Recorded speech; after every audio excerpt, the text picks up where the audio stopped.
Hello student, स्वागत है आप सभी का द स्टडी अड्डा पर।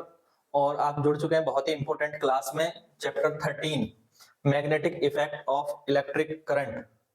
ये चैप्टर है magnetic effects of electric current.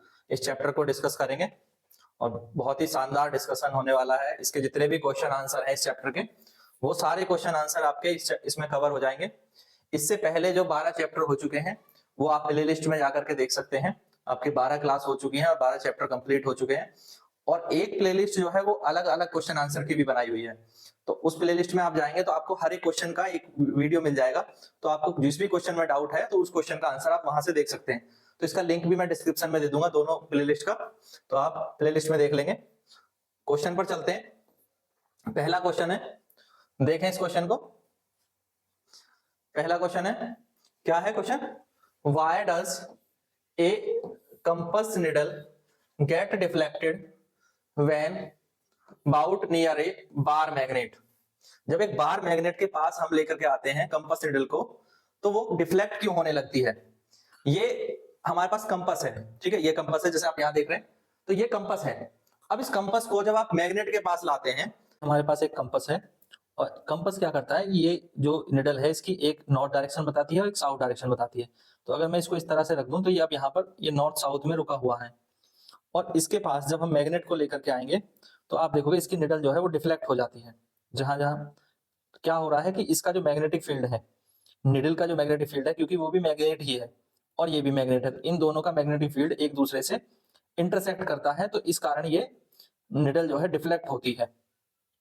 Needle of compass, needle of compass is small magnet. यहां पर ये जो निडल यहां देख रहे हैं ये एक मैग्नेट है। ये किसकी बनी है निडल? मैग्नेट की बनी है। और मैग्नेट के दो पोल होते हैं, एक होता है नॉर्थ पोल, एक होता है साउथ पोल। तो जब हम इसके पास दूसरे एक मैग्नेट को लेकर के आते हैं, तो जिसका अगर यहाँ पर ये नॉर्थ पोल होगा, ये साउथ पोल, तो साउथ पोल इसकी तरफ अट्रैक्ट हो गया। निडल का जो साउथ पोल है वो मैग्नेट के नॉर्थ पोल की तरफ अट्रैक्ट हो गया और नॉर्थ पोल दूर चला गया, तो इसलिए वो डिफ्लेक्ट होती है। That's why when a compass needle is brought near a bar magnet, its magnetic field lines intersect with that of the bar magnet, hence a compass needle get deflected। यानी जो कंपास है इसकी जो ये needle है इसके चारों ओर एक मैग्नेटिक फील्ड है।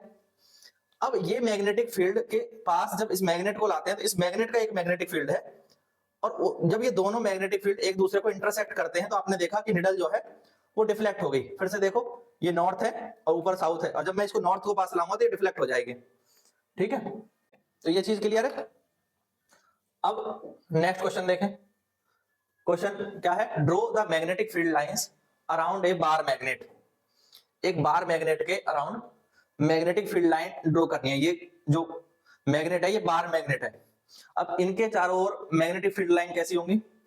अगर मैं इस बार मैग्नेट के इसको एक कागज पे रख के इसके चारों ओर आयरन की फिलिंग्स डालूं, लोहे का थोड़ा सा चूर्ण डालूं, तो वो कुछ इस तरह की शेप ले लेगा। आयरन फिलिंग्स इस तरह की शेप जो है आयरन फिलिंग्स की हो जाएंगे।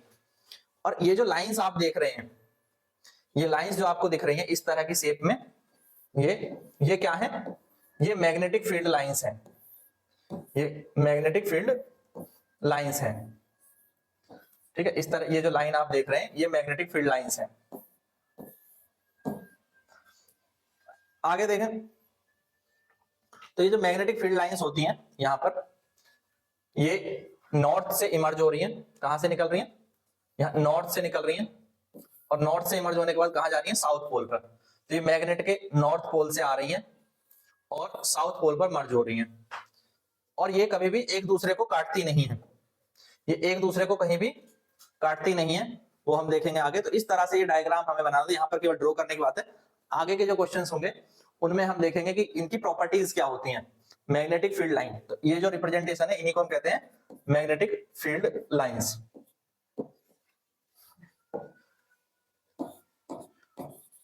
इन्हें कहते हैं मैग्नेटिक फील्ड लाइंस।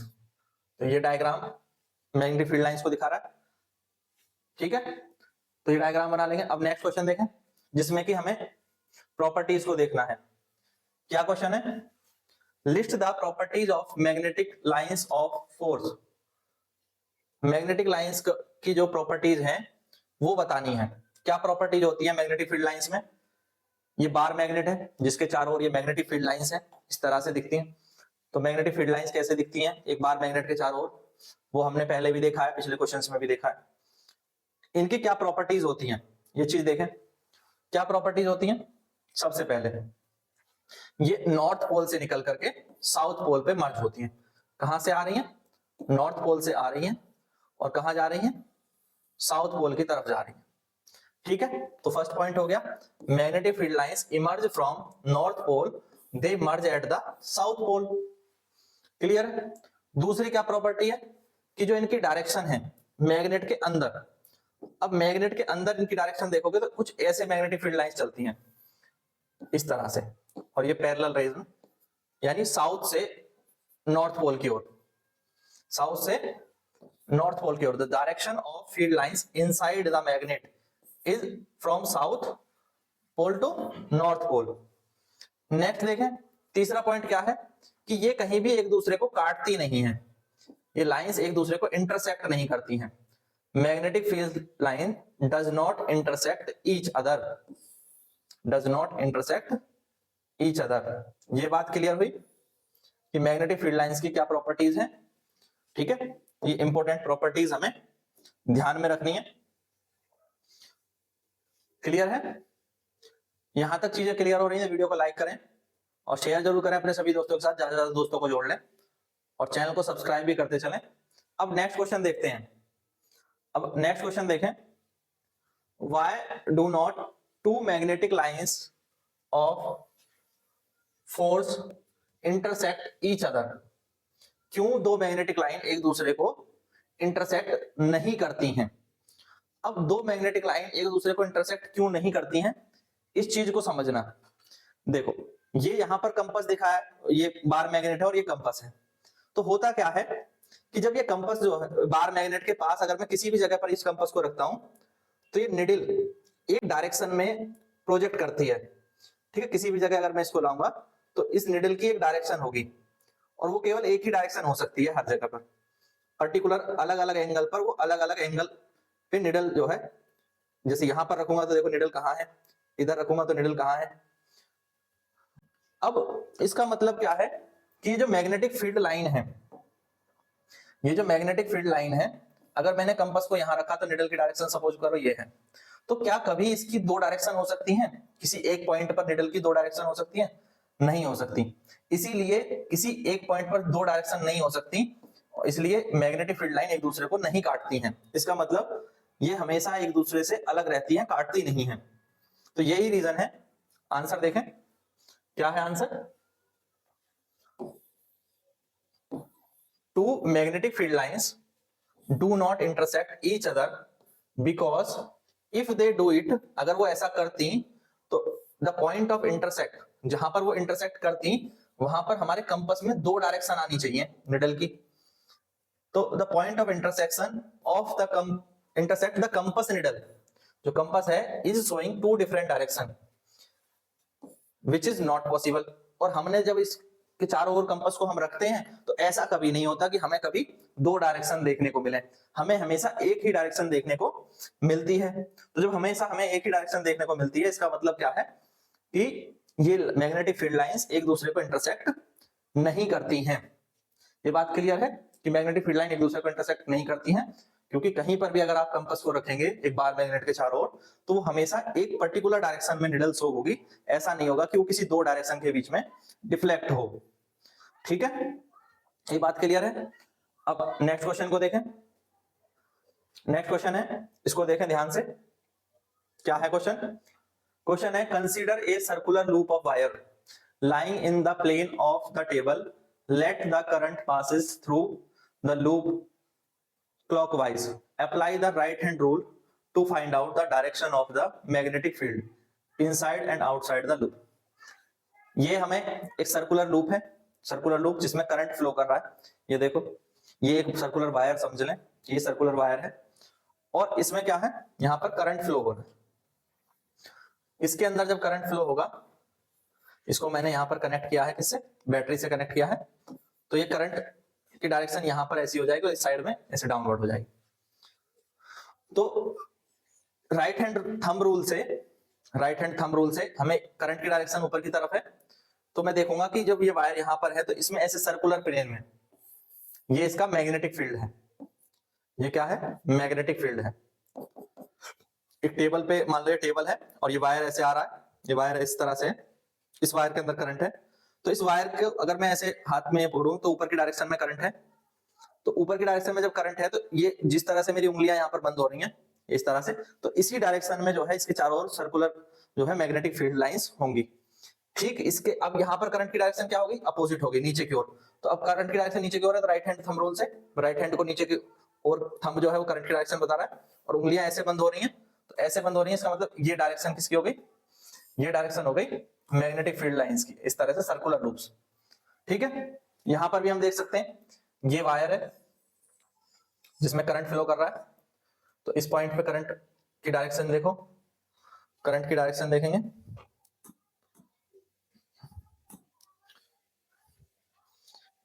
तो यहां पर करंट की डायरेक्शन जैसे ऐसे करंट इसमें फ्लो कर रहा है, ये करंट की डायरेक्शन है। तो यहां पर करंट की डायरेक्शन ऐसे हो जाएगी और यहां इस तरह से।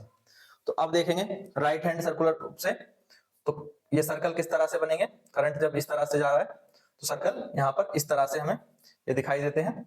ठीक है, और ऊपर जब करंट की डायरेक्शन ऐसे है तो सर्कुलर लूप इस तरह से दिखाई देते हैं। इस चीज को कैसे लिखेंगे, देखो इस चीज को कैसे लिखेंगे,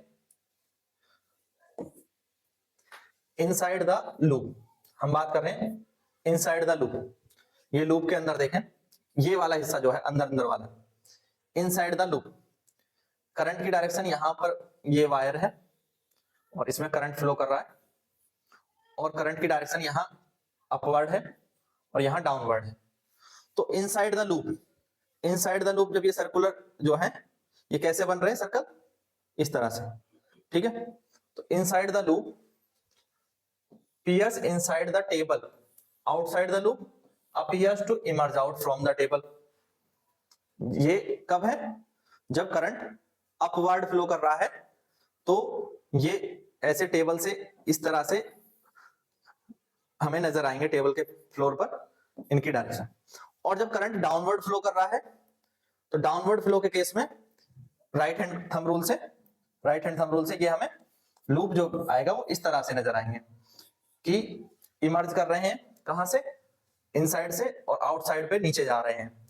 ठीक है, तो ये लूप करंट अगर सर्कुलर वायर में फ्लो करेगा तो मैग्नेटिक फील्ड के लूप्स किस तरह के होंगे, ये क्लियर है। एक अगर सीधा वायर होता तो इसके चारों ओर मैग्नेटिक फील्ड सर्कुलर होता है इस तरह से, स्ट्रेट वायर के अंदर ये सर्कुलर है तो इसके दोनों तरफ हमें इस तरह के सर्कल दिखेंगे, हर एक पॉइंट पर दिखेंगे। ठीक है, तो देखें इस आंसर को, इनसाइड द लूप क्या है, appears inside the table, outside the loop appears to emerge out from the table। for downward direction, जब करंट नीचे की तरफ जा रहा है तो downward direction of current flowing the circular loop, the direction of magnetic field lines will be as if they are emerging from the table, or outside the loop they are merging in the table inside the loop। similarly for upward direction current flowing in the circular loop, upward direction में क्या है, यहां देखें अब current ऊपर की तरफ जा रहा है तो ये इनसाइड वाली जो है यहां पर देख रहे हो कि मैग्नेटिक फील्ड ऐसा लग रहा है जैसे टेबल से अपीयर हो रहा हो ऊपर की तरफ। और अगर हम बाहर के साइड वाले मैग्नेटिक फील्ड की बात करें तो वो टेबल के अंदर मर्ज हो रहा है, इस तरह से वो अपीयर होता है। ठीक है, तो ये मैग्नेटिक फील्ड लाइंस को हम डॉटेड लाइन में ही रिप्रेजेंट करें तो ज्यादा बेहतर है। ठीक है, तो direction of magnetic field lines will be as if they are emerging from the table outside the loop and merging in the table inside the loop as shown in figure। ठीक है, तो इस डायग्राम में जिस तरह से दिखाया गया है यही डायग्राम आपको बनाना है, यही डायग्राम आप ड्रॉ करेंगे तो आपका जो क्वेश्चन है वो कंप्लीट हो जाएगा। ये डायग्राम ड्रॉ करना बहुत जरूरी है, क्लियर है। नेक्स्ट क्वेश्चन देखें, इस क्वेश्चन को देखें ध्यान से, क्या है question? The magnetic field in a given region is uniform, draw the diagram to represent it. हमें क्या करना है, किसी ऐसे उसका डायग्राम बनाना है जिसके लिए हम यूनिफॉर्म मैग्नेटिक फील्ड को दिखा पाए। ये चीज क्या है? ये है सोलेनॉइड। सोलेनॉइड क्या होते हैं कि किसी रॉड के चारों ओर अगर मैं वायर को, कॉपर वायर को या वायर को इस तरह से लपेट दूं सर्कुलर लूप की फॉर्म में, तो इसको हम बोलते हैं सोलेनॉइड। अगर इसको हमने जो है किसी बैटरी से कनेक्ट कर दिया तो इसके चारों ओर एक मैग्नेटिक फील्ड डेवलप हो जाएगा, और वो किस तरह का होगा अभी देखेंगे, ठीक है। इसके चारों ओर एक मैग्नेटिक फील्ड डेवलप हो जाएगा कुछ इस तरह से, ये देखो। तो ये वायर को हमने इसे लूप बना दिया, सर्कुलर लूप, और इसके चारों ओर जो मैग्नेटिक फील्ड लाइंस है ये आप देख रहे हैं। तो यहाँ नॉर्थ पोल, तो ये जो रॉड थी वो एक मैग्नेट की तरह काम करने लगी। अगर किसी रॉड पर हमने इस तरह से वायर को लपेट दिया और बैटरी से कनेक्ट कर दिया तो वो एक मैग्नेट की तरह बिहेव करेगी। जैसे मैग्नेट करती है वैसे ही ये सोलेनॉइड भी एक मैग्नेट की तरह बिहेव करते हैं, इसीलिए इनको इलेक्ट्रोमैग्नेट बोला जाता है। इनको हम क्या बोलते हैं? इलेक्ट्रोमैग्नेट, सोलेनॉइड्स को। देखें, ठीक है। तो ये सोलेनॉइड है, और सोलेनॉइड का जो बीच का एरिया है ये वाला, साउथ पोल और नॉर्थ पोल के बीच का ये एरिया, इस रीजन में आप देखोगे तो ये जो मैग्नेटिक फील्ड लाइंस हैं ये यूनिफॉर्म है, एक दूसरे के पैरेलल है, एक दूसरे के पैरेलल है, यूनिफॉर्म है। तो हमें यही रिप्रेजेंट करना था, draw the diagram to represent it. The magnetic field क्या होना चाहिए उस रीजन में? यूनिफॉर्म होना चाहिए, यूनिफॉर्म। तो ये वाला डायग्राम जो है, ये डायग्राम आप बनाएंगे अपने एग्जाम के पर्पज से, अगर आप कर रहे हैं तो ये वाला डायग्राम, ठीक है, ये इंपॉर्टेंट है। इसमें जो बार मैग्नेट के अंदर जो मैग्नेटिक फील्ड लाइंस हैं, इस रीजन में मैग्नेटिक फील्ड कैसा है? यूनिफॉर्म है, ठीक है। तो the magnetic field lines inside the current carrying long straight solenoid are uniform. कहां पर है? इनसाइड, इसके अंदर में यूनिफॉर्म है मैग्नेटिक फील्ड। ये वाली लाइन है, ये कैसी है? यूनिफॉर्म है। क्लियर है? ये चीज समझ में आ गई? कोई डाउट है तो बताएं, ठीक है। वीडियो को लाइक कर दें, यहां तक चीजें समझ में आ रही हैं, वीडियो पसंद आ रहा है तो लाइक कर दें और शेयर कर दें अपने सभी दोस्तों के साथ। अब नेक्स्ट क्वेश्चन को देखें। अगला क्वेश्चन है, choose the correct option. MCQ है, हमें बताना है कौन सा ऑप्शन सही है, तो बताएं कौन सा ऑप्शन सही है।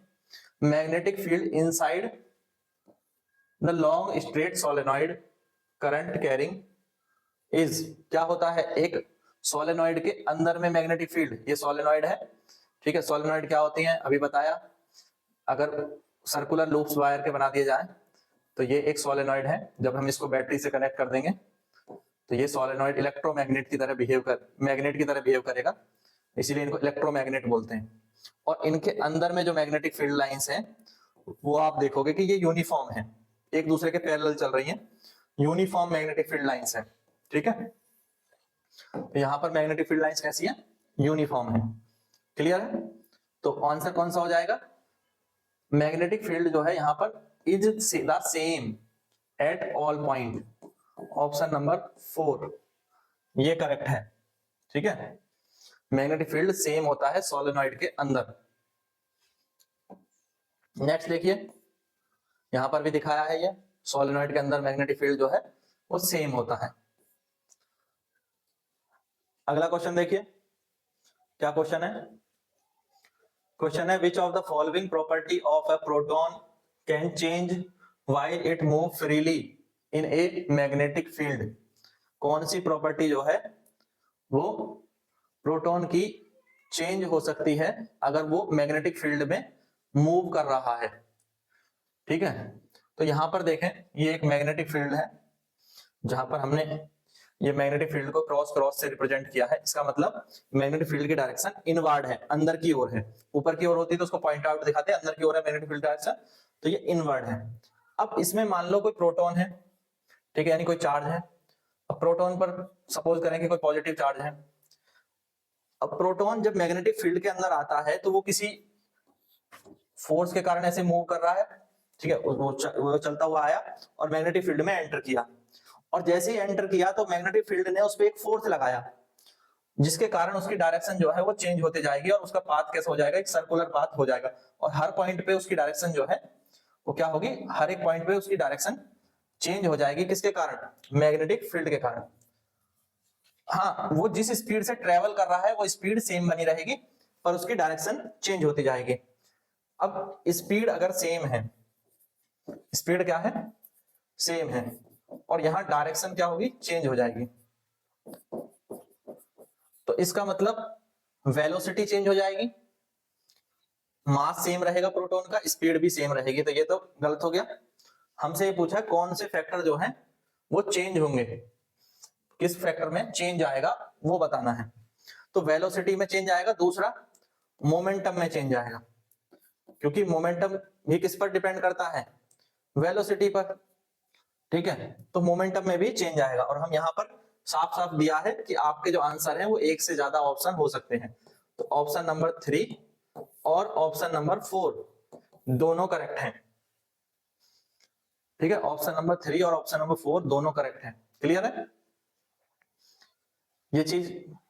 कोई डाउट है इसमें कि वेलोसिटी चेंज हो रही है, स्पीड सेम है, और वेलोसिटी चेंज किसकी वजह से हो रही है, डायरेक्शन चेंज होने की वजह से, क्योंकि मैग्नेटिक फील्ड के अंदर अगर कोई चार्ज पार्टिकल आता है तो उस पर एक फोर्स लगता है, और उस फोर्स के कारण उसकी चार्ज पार्टिकल की जो डायरेक्शन है वो बदलती जाएगी, हर एक पॉइंट पर, हर एक पॉइंट पर उसकी डायरेक्शन चेंज हो जाएगी, और मैग्नेटिक फील्ड के अंदर उसका पाथ कैसा हो जाएगा, सर्कुलर।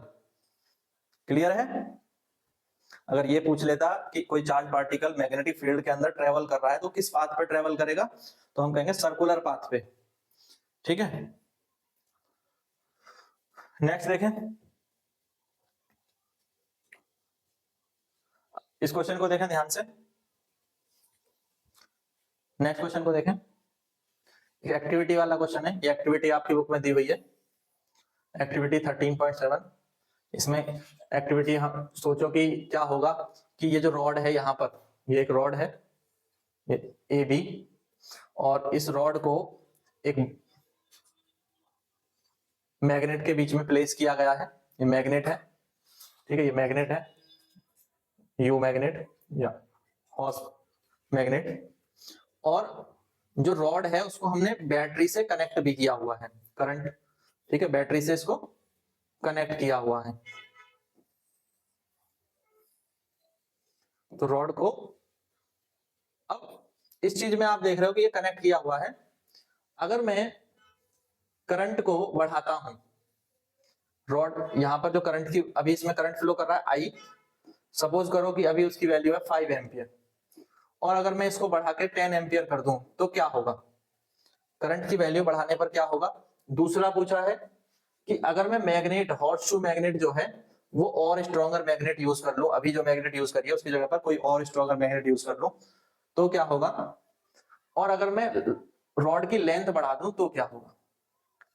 तो तीनों केस में ही हम देखेंगे कि जो ये रॉड है इसका डिस्प्लेसमेंट, अब यहां पर देखो करंट की डायरेक्शन क्या है, ऐसे है, और मैग्नेटिक फील्ड नॉर्थ से साउथ होगा, तो मैग्नेटिक फील्ड की डायरेक्शन क्या होगी, ऐसे अपवर्ड, ये मैग्नेटिक फील्ड की डायरेक्शन होगी। तो फोर्स कहां लगेगा, इसकी डायरेक्शन कैसे पता चलेगा, फ्लेमिंग लेफ्ट हैंड रूल से, फ्लेमिंग लेफ्ट हैंड रूल, आगे भी हम इसकी बात करेंगे, अभी बता देता हूं, फ्लेमिंग लेफ्ट हैंड रूल। तो इसमें क्या है, ये मेरा लेफ्ट हैंड है, और मैंने थंब, फोर फिंगर और मिडिल फिंगर को इस तरह प्लेस किया कि तीनों जो है वो 90 डिग्री पे हैं। अब थंब जो है, ये थंब क्या रिप्रेजेंट कर रहा है, थंब रिप्रेजेंट कर रहा है यहाँ पर किसकी डायरेक्शन को, फोर्स की डायरेक्शन को, और ये फोर फिंगर क्या रिप्रेजेंट करेगी, मैग्नेटिक फील्ड की डायरेक्शन को, इसे हम बी से लिखते हैं, मैग्नेटिक फोर्स की डायरेक्शन होगी, मैग्नेटिक फील्ड की डायरेक्शन, और आई मिडिल फिंगर रिप्रेजेंट करती है करंट की डायरेक्शन को, और तीनों को हमने इस तरह से प्लेस किया 90 डिग्री पे। अब यहां पर देखो कि करंट की डायरेक्शन क्या है, करंट की डायरेक्शन इस तरह से है, और मैग्नेटिक फील्ड की डायरेक्शन ऊपर की तरफ है, ठीक है, मैग्नेटिक फील्ड की डायरेक्शन कहां है, ऊपर की तरफ है। करंट मान लो कि ये ऐसे आ रहा है और मैग्नेटिक फील्ड ऊपर की तरफ है, ठीक है। करंट हम माने कि ये बोर्ड के बाहर की ओर है, इस तरह से ये करंट हो गया, ये बोर्ड के बाहर की ओर और मैग्नेटिक फील्ड ऊपर की ओर। तो फोर्स देखोगे इनवर्ड हो जाएगा, फोर्स की डायरेक्शन कहाँ होगी, इनवर्ड हो गया। मेरे हाथ पे यहाँ ध्यान दें। तो इसका मतलब जैसे ही करंट की वैल्यू बढ़ेगी तो ये जो रॉड है वो अंदर की ओर और ज्यादा डिस्प्लेस हो जाएगी, ठीक है। तो रॉड का डिस्प्लेसमेंट होगा कहाँ, अंदर की ओर, करंट की वैल्यू बढ़ने पर। सेम चीज होगी अगर मैं ज्यादा पावर की मैग्नेट यहाँ यूज करता हूँ, स्ट्रॉन्गर मैग्नेट यूज करता हूँ, तो भी जो है इस रॉड का डिस्प्लेसमेंट बढ़ जाएगा, ठीक है, उसी डायरेक्शन में। और अगर मैं इस रॉड की लंबाई बढ़ा दूं तो क्या होगा, तो भी इसको जो है वो डिस्प्लेसमेंट है वो बढ़ जाएगा, क्योंकि कंडक्टर की लेंथ बढ़ जाएगी। तीनों केस में क्या होगा, देखें, if the current in a rod AB is increase, तो अगर करंट की वैल्यू बढ़ा देंगे तो फोर्स भी जो है वो इंक्रीज हो जाएगा। मैग्नेटिक फोर्स जो यहाँ पर करंट की डायरेक्शन ये है, फील्ड की डायरेक्शन ये है, तो मैग्नेटिक फोर्स की जो डायरेक्शन है वो अंदर की ओर हो जाएगी। यहाँ पर लगने वाला फोर्स जो है वो इसको अंदर की ओर ले जाएगा, ठीक है, इस तरह से, और उसका डिस्प्लेसमेंट ज्यादा होगा, तो फोर्स की वैल्यू बढ़ जाएगी। ये मैग्नेटिक फील्ड हो गया, ये करंट का। अगर हम स्ट्रॉन्गर मैग्नेट लगाते हैं तो भी, if a stronger magnet is used, तो strength of magnetic field increase, और because the magnetic field increase the force will also increase, hence the displacement will also increase. अगर रॉड की लेंथ बढ़ा दी तो रॉड की लेंथ बढ़ाने पर भी क्या होगा कि जो कंडक्टर है, जो लेंथ रॉड की वो बढ़ गई तो उस पर लगने वाला फोर्स भी बढ़ जाएगा, और जब फोर्स बढ़ जाएगा तो डिस्प्लेसमेंट भी ज्यादा होगा, ठीक है। तीनों ही केस में क्या होगा, डिस्प्लेसमेंट ज्यादा होगा, ठीक है। ये बात क्लियर है, यहां तक कोई डाउट है तो बताएं। कोई भी डाउट है किसी भी तरह का तो आप पूछ सकते हैं, ठीक है। और भी कोई आपके क्वेश्चन हो तो उनके आंसर आपको प्लेलिस्ट में मिल जाएंगे। प्लेलिस्ट बनाई हुई है जिसमें क्लास 10th की एनसीईआरटी के सारे क्वेश्चंस के आंसर अलग अलग भी है और चैप्टर वाइज भी अलग एक प्लेलिस्ट है। तो चैनल पर जाकर प्लेलिस्ट पे जरूर विजिट करें, और कमेंट बॉक्स में भी और डिस्क्रिप्शन में भी प्लेलिस्ट का लिंक दिया हुआ है, ठीक है। अब नेक्स्ट क्वेश्चन देखें, इस क्वेश्चन को देखें ध्यान से, बहुत इजी क्वेश्चन है। A positively charged particle projected toward west is deflected toward north by a magnetic field. What is the direction of magnetic field? तो डायरेक्शन हमें बतानी है मैग्नेटिक फील्ड की क्या होगी। एक पॉजिटिव चार्ज पार्टिकल है जिसको कि वेस्ट की तरफ भेजा जा रहा है, वो इस तरफ इस डायरेक्शन में ट्रेवल कर रहा है, वेस्ट की डायरेक्शन में, यानी चार्ज जो है, और पॉजिटिव चार्ज है तो ये डायरेक्शन होगी करंट की, और उसको डिफ्लेक्ट कर दिया गया, deflected toward north bye a magnetic field, यानी उस पर फोर्स कहां लगा, फोर्स लगा नॉर्थ की तरफ, मैग्नेटिक फील्ड ने उसको नॉर्थ की तरफ भेज दिया। ये डायरेक्शन होगी फोर्स की, ये डायरेक्शन है करंट की। आपको बताना है what is the direction of magnetic field, magnetic field किस डायरेक्शन में होगा। फिर से आते हैं फ्लेमिंग लेफ्ट हैंड रूल पर, फ्लेमिंग लेफ्ट हैंड रूल, ठीक है। फोर्स, मैग्नेटिक फील्ड, करंट, हमेशा याद रखें, ये थंब, ये फोर फिंगर, ये मिडिल फिंगर। तो थंब रिप्रेजेंट करता है फोर्स को, मैग्नेटिक फोर्स को, फोर फिंगर रिप्रेजेंट करती है मैग्नेटिक फील्ड को, और जो मिडिल फिंगर है वो रिप्रेजेंट कर रही है डायरेक्शन ऑफ करंट को, ठीक है, फ्लेमिंग लेफ्ट हैंड रूल में। अब यहां पर देखो तो करंट की डायरेक्शन कैसे है, करंट की डायरेक्शन ऐसे है वेस्ट की तरफ, मैं इधर आ जाता हूं, और फोर्स कहां लग रहा है, ऊपर की तरफ। देखो फोर्स ऊपर की तरफ है ये, और ये डायरेक्शन है करंट की, तो मैग्नेटिक फील्ड कहां हुआ, इस तरह से बोर्ड में देखूंगा तो ऐसे बाहर की तरफ, ठीक है, बाहर की तरफ। तो यानी कि इसको हम कहेंगे अपवार्ड, कहां पर है, ये अपवार्ड है, ठीक है। तो मैग्नेटिक फील्ड की डायरेक्शन हो गई अपवार्ड, क्लियर है, देखें तो ये सही आंसर आ गया, अपवार्ड।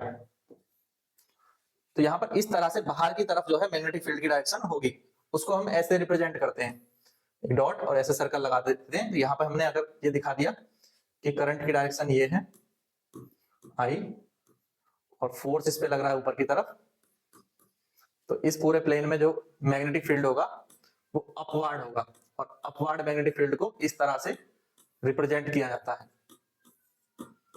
ठीक है, अगर ये डाउनवर्ड होता प्लेन के इसके डाउनवर्ड, तो हम उसको ऐसे क्रॉस के साइन के द्वारा रिप्रेजेंट करते हैं।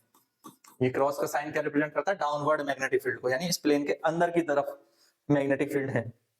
ठीक है, ये क्लियर है? चीजें समझ आ रही हैं तो वीडियो को लाइक जरूर करें, शेयर करें और अपने सभी दोस्तों के साथ शेयर कर देंगे, और चैनल पर नए आए तो सब्सक्राइब जरूर कर लेंगे।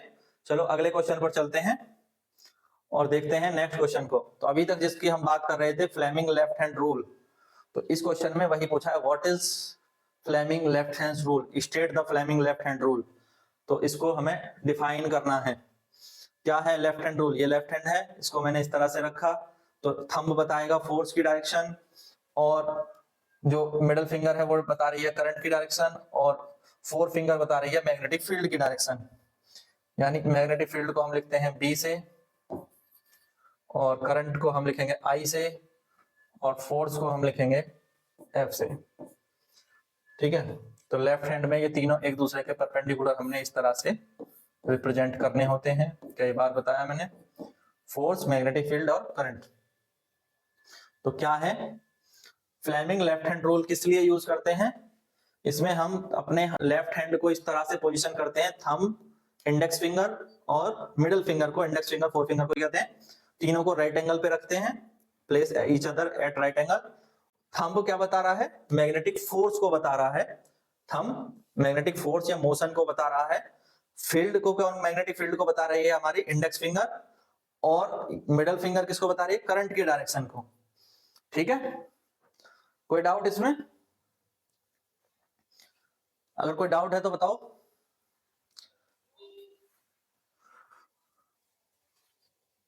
आपको इसके पीडीएफ कहां मिलेगी? इसकी पीडीएफ मिलेगी, इसकी पीडीएफ जो है वो आपको मिलेगी टेलीग्राम ग्रुप पर। ठीक है, तो टेलीग्राम ग्रुप का लिंक जो है वो मैं यहां लिख देता हूं। तो आप टेलीग्राम पर जाएंगे और टेलीग्राम में जाके द स्टडी अड्डा ये सर्च कर लेना, तो वहां पर इसकी पीडीएफ जो है मिल जाएगी। और जो भी इंपॉर्टेंट अपडेट्स होते हैं वो भी मैं यहाँ डालता रहता हूँ, साथ ही व्हाट्सएप ग्रुप में भी डाल देता हूँ। तो डिस्क्रिप्शन में आपको टेलीग्राम का लिंक मिल जाएगा, तो वहां ज्वाइन कर लीजिए टेलीग्राम ग्रुप को, और टेलीग्राम ग्रुप में ही इसकी पीडीएफ आपको मिल जाएगी। ठीक है, तो क्वेश्चन है what is the principle of electric motor. तो इलेक्ट्रिक मोटर का क्या प्रिंसिपल होता है कि जब कॉइल जो है वो मैग्नेटिक फील्ड के बीच में प्लेस्ड की जाती है, और इस कॉइल में जब हम करंट फ्लो कराते हैं तो ये कॉइल घूमने लगती है, और इसके घूमने से हमें क्या मिलता है? एक एनर्जी या वर्क डन की प्राप्ति होती है, यानी मैकेनिकल एनर्जी मिलती है। और इसको हम क्या दे रहे हैं? करंट फ्लो करा रहे हैं, यानी इलेक्ट्रिकल एनर्जी हम इसको दे रहे हैं। तो यही बेसिक प्रिंसिपल है मोटर का। देखो मोटर कैसे काम करती है, तो जब इसको इलेक्ट्रिकल एनर्जी दी जाती है यानी करंट फ्लो कराया जाता है कॉइल में, तो ये कॉइल रोटेट करती है मैग्नेटिक फील्ड के बीच में, और इससे जो है ये हमें वर्क डन मिलता है। तो यही हो जाएगा कि वर्किंग प्रिंसिपल की बात करें तो प्रिंसिपल क्या है? Electric motor is based on the magnetic effect of electric current. कौन सा प्रिंसिपल है? Magnetic effect of electric current. ये हमारा चैप्टर भी है। तो magnetic effect of electric current के बेस पर ये काम करती है। क्या करती है? When A current carrying loop, यानी जो कॉइल है current carrying loop is placed in a magnetic field, उसको हमने मैग्नेटिक फील्ड के बीच में रखा, तो ये हमारा करंट कैरिंग कंडक्टर यानी कॉइल है, और इसको हमने यहाँ पर दो मैग्नेट्स के बीच में रखा है। तो यहाँ क्या जनरेट हो गया? यहाँ पर जनरेट हो गया है अपना मैग्नेटिक फील्ड। नॉर्थ से साउथ की डायरेक्शन में क्या है? एक मैग्नेटिक फील्ड काम कर रहा है, और इस मैग्नेटिक फील्ड के बीच में एक कॉइल है जिसमें कि करंट फ्लो कर रहा है। तो जब इस पर करंट फ्लो कर रहा है और मैग्नेटिक फील्ड के बीच में ये रखी है, तो इस पर एक फोर्स लगता है, जिस फोर्स के कारण ये रोटेट करना स्टार्ट कर देती है। और इस पर लगने वाले फोर्स के कारण मान लो एक साइड अपवर्ड लगा, एक साइड डाउनवर्ड लगा, तो ये टॉर्क प्रोड्यूस इसमें हो जाएगा, और ये क्या करेगी? ये कॉइल हमारी रोटेट करने लग जाएगी। तो the direction of rotation follows the Fleming's left hand rule. अगर हमें इस रोटेशन की डायरेक्शन निकालनी होगी तो हम फ्लेमिंग लेफ्ट हैंड रूल का यूज करेंगे। इसके बारे में मैं कई सारे क्वेश्चन में जिक्र कर चुका हूं। अब नेक्स्ट क्वेश्चन देखें, what is the role of split ring. Split ring का क्या रोल है इलेक्ट्रिक मोटर में? स्प्लिट रिंग कहां है? ये कम्यूटेटर, ये एक मॉडल है मोटर का, तो ये मैग्नेट हो गए, ये मैग्नेट हो गए जिससे कि मैग्नेटिक फील्ड प्रोड्यूस हो रहा है। ये आपकी कॉइल हो गई, ठीक है, जो इनके बीच में रोटेट करेगी मैग्नेटिक फील्ड के बीच में, इनमें करंट हम दे रहे हैं। ये हमारी बैटरी हो गई, और यही है स्प्लिट रिंग। तो स्प्लिट रिंग का क्या फंक्शन है ये हमें देखना है। तो देखें क्या होता है, स्प्लिट रिंग क्या करती है कि जब ये कॉइल घूमती है, जब ये कॉइल घूमती है तो इसकी साइड ए बी जिसमें कि करंट अपवर्ड है, और इसकी साइड सी डी जिसमें कि करंट डाउनवर्ड है। जब ये ए बी घूमने के बाद सी डी की जगह पर आ जाएगा और सी डी घूमने के बाद ए बी की जगह पर आ जाएगी, तो इनमें करंट की डायरेक्शन इसमें डाउनवर्ड थी, यहां जाकर के करंट की डायरेक्शन अगर डाउनवर्ड रहती तो क्या होता, और ए बी की जो करंट की डायरेक्शन यहाँ पर अपवर्ड रहती, अगर मान लो ऐसा हो जाता जब ए बी यहाँ आए तो करंट की डायरेक्शन अपवर्ड ही रहे, और सी डी वहां जाए तो करंट की डायरेक्शन डाउनवर्ड ही रहे, उसके बाद मोटर हमारी बैक घूम जाती, ठीक है। तो करंट की डायरेक्शन अगर चेंज नहीं होती तो इसका हाफ रोटेशन ऐसे ऐसे हमें मिलता। तो ऐसा ना हो इसलिए हम यूज करते हैं स्प्लिट रिंग, स्प्लिट रिंग का यूज करते हैं। स्प्लिट रिंग क्या करेगी कि यहाँ पर ये रिंग जो है ये कंप्लीट नहीं है, ये कटी हुई है, ठीक है, ये रिंग थोड़ी सी कटी हुई है, इसीलिए इसको हम बोलते हैं स्प्लिट रिंग। तो ये वायर जो है इससे टच होकर ऐसे घूमता है और यहाँ से जंप करके जब यहाँ चला जाएगा तो उसमें करंट की डायरेक्शन सीडी अगर ए बी की जगह पर आएगा तो भी उसमें करंट की डायरेक्शन ए बी की पोजीशन पे आने के बाद अपवर्ड हो जाएगी, और ए बी को सी डी पे आने के बाद उसकी उसमें करंट की जो है पोजीशन डाउनवर्ड हो जाएगी, और हमारी मोटर जो है वो उसी डायरेक्शन में घूमती रहेगी, यूनि डायरेक्शन रोटेशन हमें मिल जाएगा। इसे हम कहते हैं यूनि डायरेक्शनल रोटेशन, एक ही दिशा में मोटर घूमती रहे। इसके लिए क्या होता है, आधे चक्कर के बाद जो करंट की पोलैरिटी है ए बी और सी डी साइड में करंट की डायरेक्शन है वो बदल जाती है, यानी पहले जैसी बनी रहती है, रिवर्सल नहीं, कहने को यहाँ रिवर्सल हुआ है सीडी का और ए बी का करंट, बट वो सेम डायरेक्शन में बना रहे तभी हमारी जो वो है वो सेम डायरेक्शन में घूमती रहेगी। तो स्प्लिट रिंग का मेन फंक्शन यही है, जिसे हम कम्यूटेटर भी कहते हैं। In electric motor it reverse the direction of current flowing through the coil after every half rotation.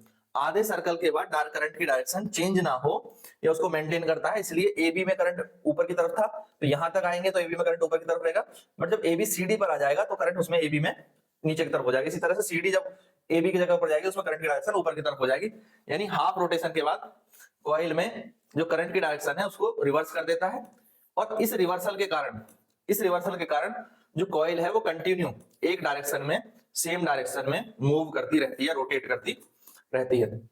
इसलिए जरूरी है, इससे यहां पर यूनि डायरेक्शनल रोटेशन इंश्योर होता है। क्लियर है? अब नेक्स्ट देखें क्या क्वेश्चन है, explain the different way to induce current in coil. Current को इंड्यूस करने के, करंट प्रोड्यूस करने के किसी कॉइल के द्वारा क्या क्या तरीके हो सकते हैं। एक तरीका हो सकता है कि मैग्नेट दो मैंने लगाए जिनसे कि ये मैग्नेटिक फील्ड क्रिएट हो गया यहाँ पर, और इस मैग्नेटिक फील्ड के बीच में कॉइल को रोटेट कराऊं, तो जब ये मैग्नेटिक फील्ड के बीच में जब ये कॉइल रोटेट होगी तो इससे क्या होगा, करंट प्रोड्यूस होगा। एक तरीका ये है जिसको हम यूज करते हैं जनरेटर में।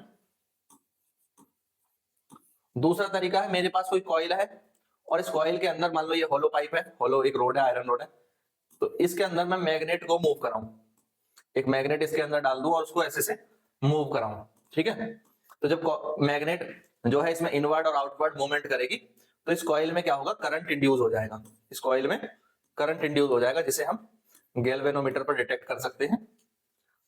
तो यहां पर क्या किया, यहां पर मैग्नेट का मूवमेंट हो रहा है, ठीक, कॉइल स्टेशनरी है, और इस सिस्टम को हम बोलते हैं सोलेनॉइड, या इन्हीं को बोला जाता है इलेक्ट्रोमैग्नेट, इलेक्ट्रोमैग्नेट। देखें इस चीज को क्या है, तो कुछ अलग अलग तरीके होते हैं जिसके द्वारा करंट को इंड्यूस किया जा सकता है कॉइल में। पहला तरीका है कॉइल को मूव करें।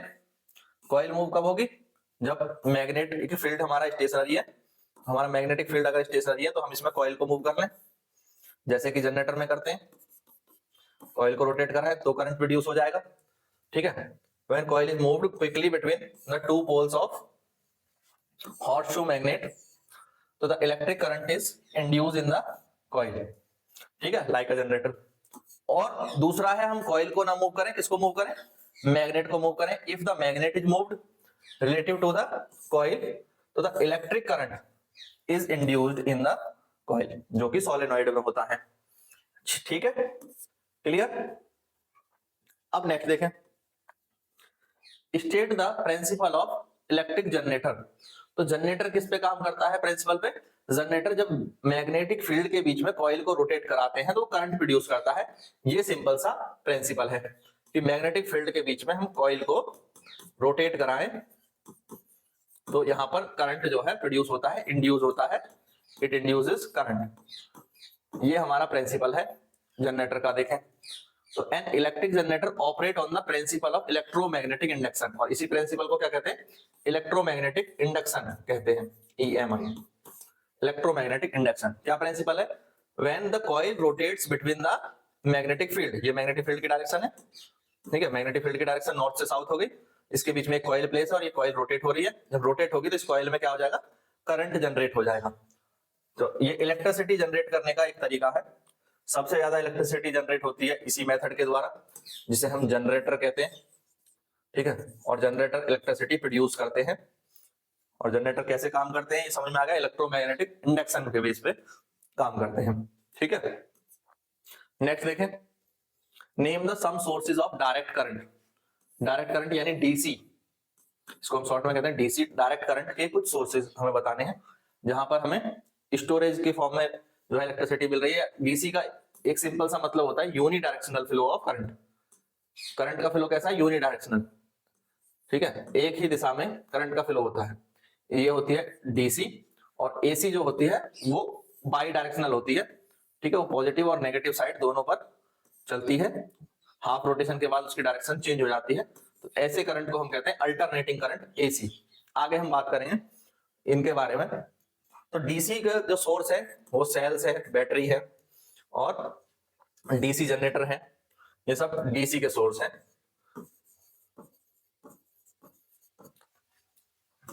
तो देख लेंगे, ठीक है, सेल्स है, बैटरी है, डीसी हमें किस किस से मिलती है, बैटरी से मिलती है और डीसी जनरेटर से मिलती है, ठीक है। तो कहां कहां से हमें डीसी प्राप्त होती है ये क्लियर है। अब नेक्स्ट देखें, कौन से सोर्स है जिनसे हमें एसी करंट मिलता है, अल्टरनेटिंग करंट। अभी मैंने बताया अल्टरनेटिंग करंट क्या होता है, बाई डायरेक्शनल होता है, ये दोनों दिशाओं में चलता है, हाफ रोटेशन के बाद इसकी दिशा बदल जाती है। तो ये है एसी करंट। डीसी करंट एक ही दिशा में चलता है, ठीक है, हाफ रोटेशन के बाद उसकी दिशा नहीं बदलती है, इसे हम ऐसे स्ट्रेट लाइन से भी रिप्रेजेंट करते हैं। तो यह डीसी करंट। तो इसके डीसी के सोर्स क्या हो जाएंगे, जो जनरेटर है एसी जनरेटर, सॉरी एसी के सोर्स जो है वो एसी जनरेटर हो गया, एसी जनरेटर से प्रोड्यूस होगी एसी। और पावर प्लांट जितने भी हमारे पावर प्लांट हैं, चाहे वो हाइड्रो पावर प्लांट हो, चाहे थर्मल पावर प्लांट हो, या और भी कोई पावर प्लांट है, इन सब से जो प्रोड्यूस होने वाला करंट है वो कौन सा करंट है, एसी करंट है, ठीक है। तो यहाँ पर पावर प्लांट और एसी जनरेटर से आदि से प्रोड्यूस होने वाला करंट क्या है, एसी करंट है, क्लियर। यहां तक कोई डाउट है तो बताओ। अगर सारी चीजें क्लियर हो रही हैं तो एक बार पहले वीडियो को लाइक कर दें और शेयर कर दें अपने सभी दोस्तों के साथ। सब्सक्राइब नहीं किया हुआ है तो सब्सक्राइब भी कर लें और आगे देखें क्वेश्चंस को। क्वेश्चन देखें, choose the correct option, choose the correct option, A rectangular coil of copper wire is rotated in magnetic field. तो ये क्या है, एक कॉइल को हम रोटेट करा रहे हैं मैग्नेटिक फील्ड के बीच में। मैग्नेटिक फील्ड कहां से है, नॉर्थ से साउथ की डायरेक्शन में है, ये मैग्नेटिक फील्ड की डायरेक्शन है, इसमें एक कॉइल है, इसको हम रोटेट करा रहे हैं एक्सटर्नल फोर्स के द्वारा। तो इसमें क्या होगा, जो है करंट की direction, direction of induce current changes, कब चेंज होगी। तो जब इसका हमने आगे देखा, पीछे देखा था जनरेटर के बारे में, तो जनरेटर के बारे में जब देखा था तो ये साइड मान लो ये ए बी साइड है और ये साइड सी डी साइड है। तो इसमें जब करंट इंड्यूस होगा तो पहले करंट की डायरेक्शन सपोज ये अपवर्ड है और इधर की साइड में डाउनवर्ड है। हाफ रोटेशन के बाद, हाफ रोटेशन के बाद क्या होगा, करंट की डायरेक्शन, अब सीडी जब ए बी की पोजीशन पे आ जाएगी तो इसमें डाउनवर्ड ना होकर के करंट की डायरेक्शन क्या हो जाएगी, अपवर्ड हो जाएगी जब सीडी यहां जाएगा। और जब ए बी सीडी की पोजीशन पे आ जाएगा तो फिर उसमें आगे के लिए करंट की डायरेक्शन अपवर्ड ना होकर के डाउनवर्ड हो जाएगी। इस तरह से करंट की डायरेक्शन आधे रोटेशन के बाद, कितने, हाफ रोटेशन के बाद चेंज हो जाती है। तो इसमें सही ऑप्शन आपका थर्ड हो जाएगा, ठीक है, हाफ रोटेशन के बाद करंट की डायरेक्शन चेंज हो जाएगी। डिटेल में हम कर चुके हैं इसको पीछे ही, तो आप वहां देख लेंगे, इस क्वेश्चन को हमने डिटेल में कवर किया हुआ है पहले। अब देखें, name the two safety major commonly used in electric circuit और अप्लायंसेस। तो हम क्या यूज करते हैं सेफ्टी के लिए कि हमारे जो अप्लायंसेस हैं वो खराब ना हो या वोल्टेज अप डाउन होने पर जो है उनमें कोई दिक्कत ना आए, तो एक तो हम यूज करते हैं किसका, फ्यूज का।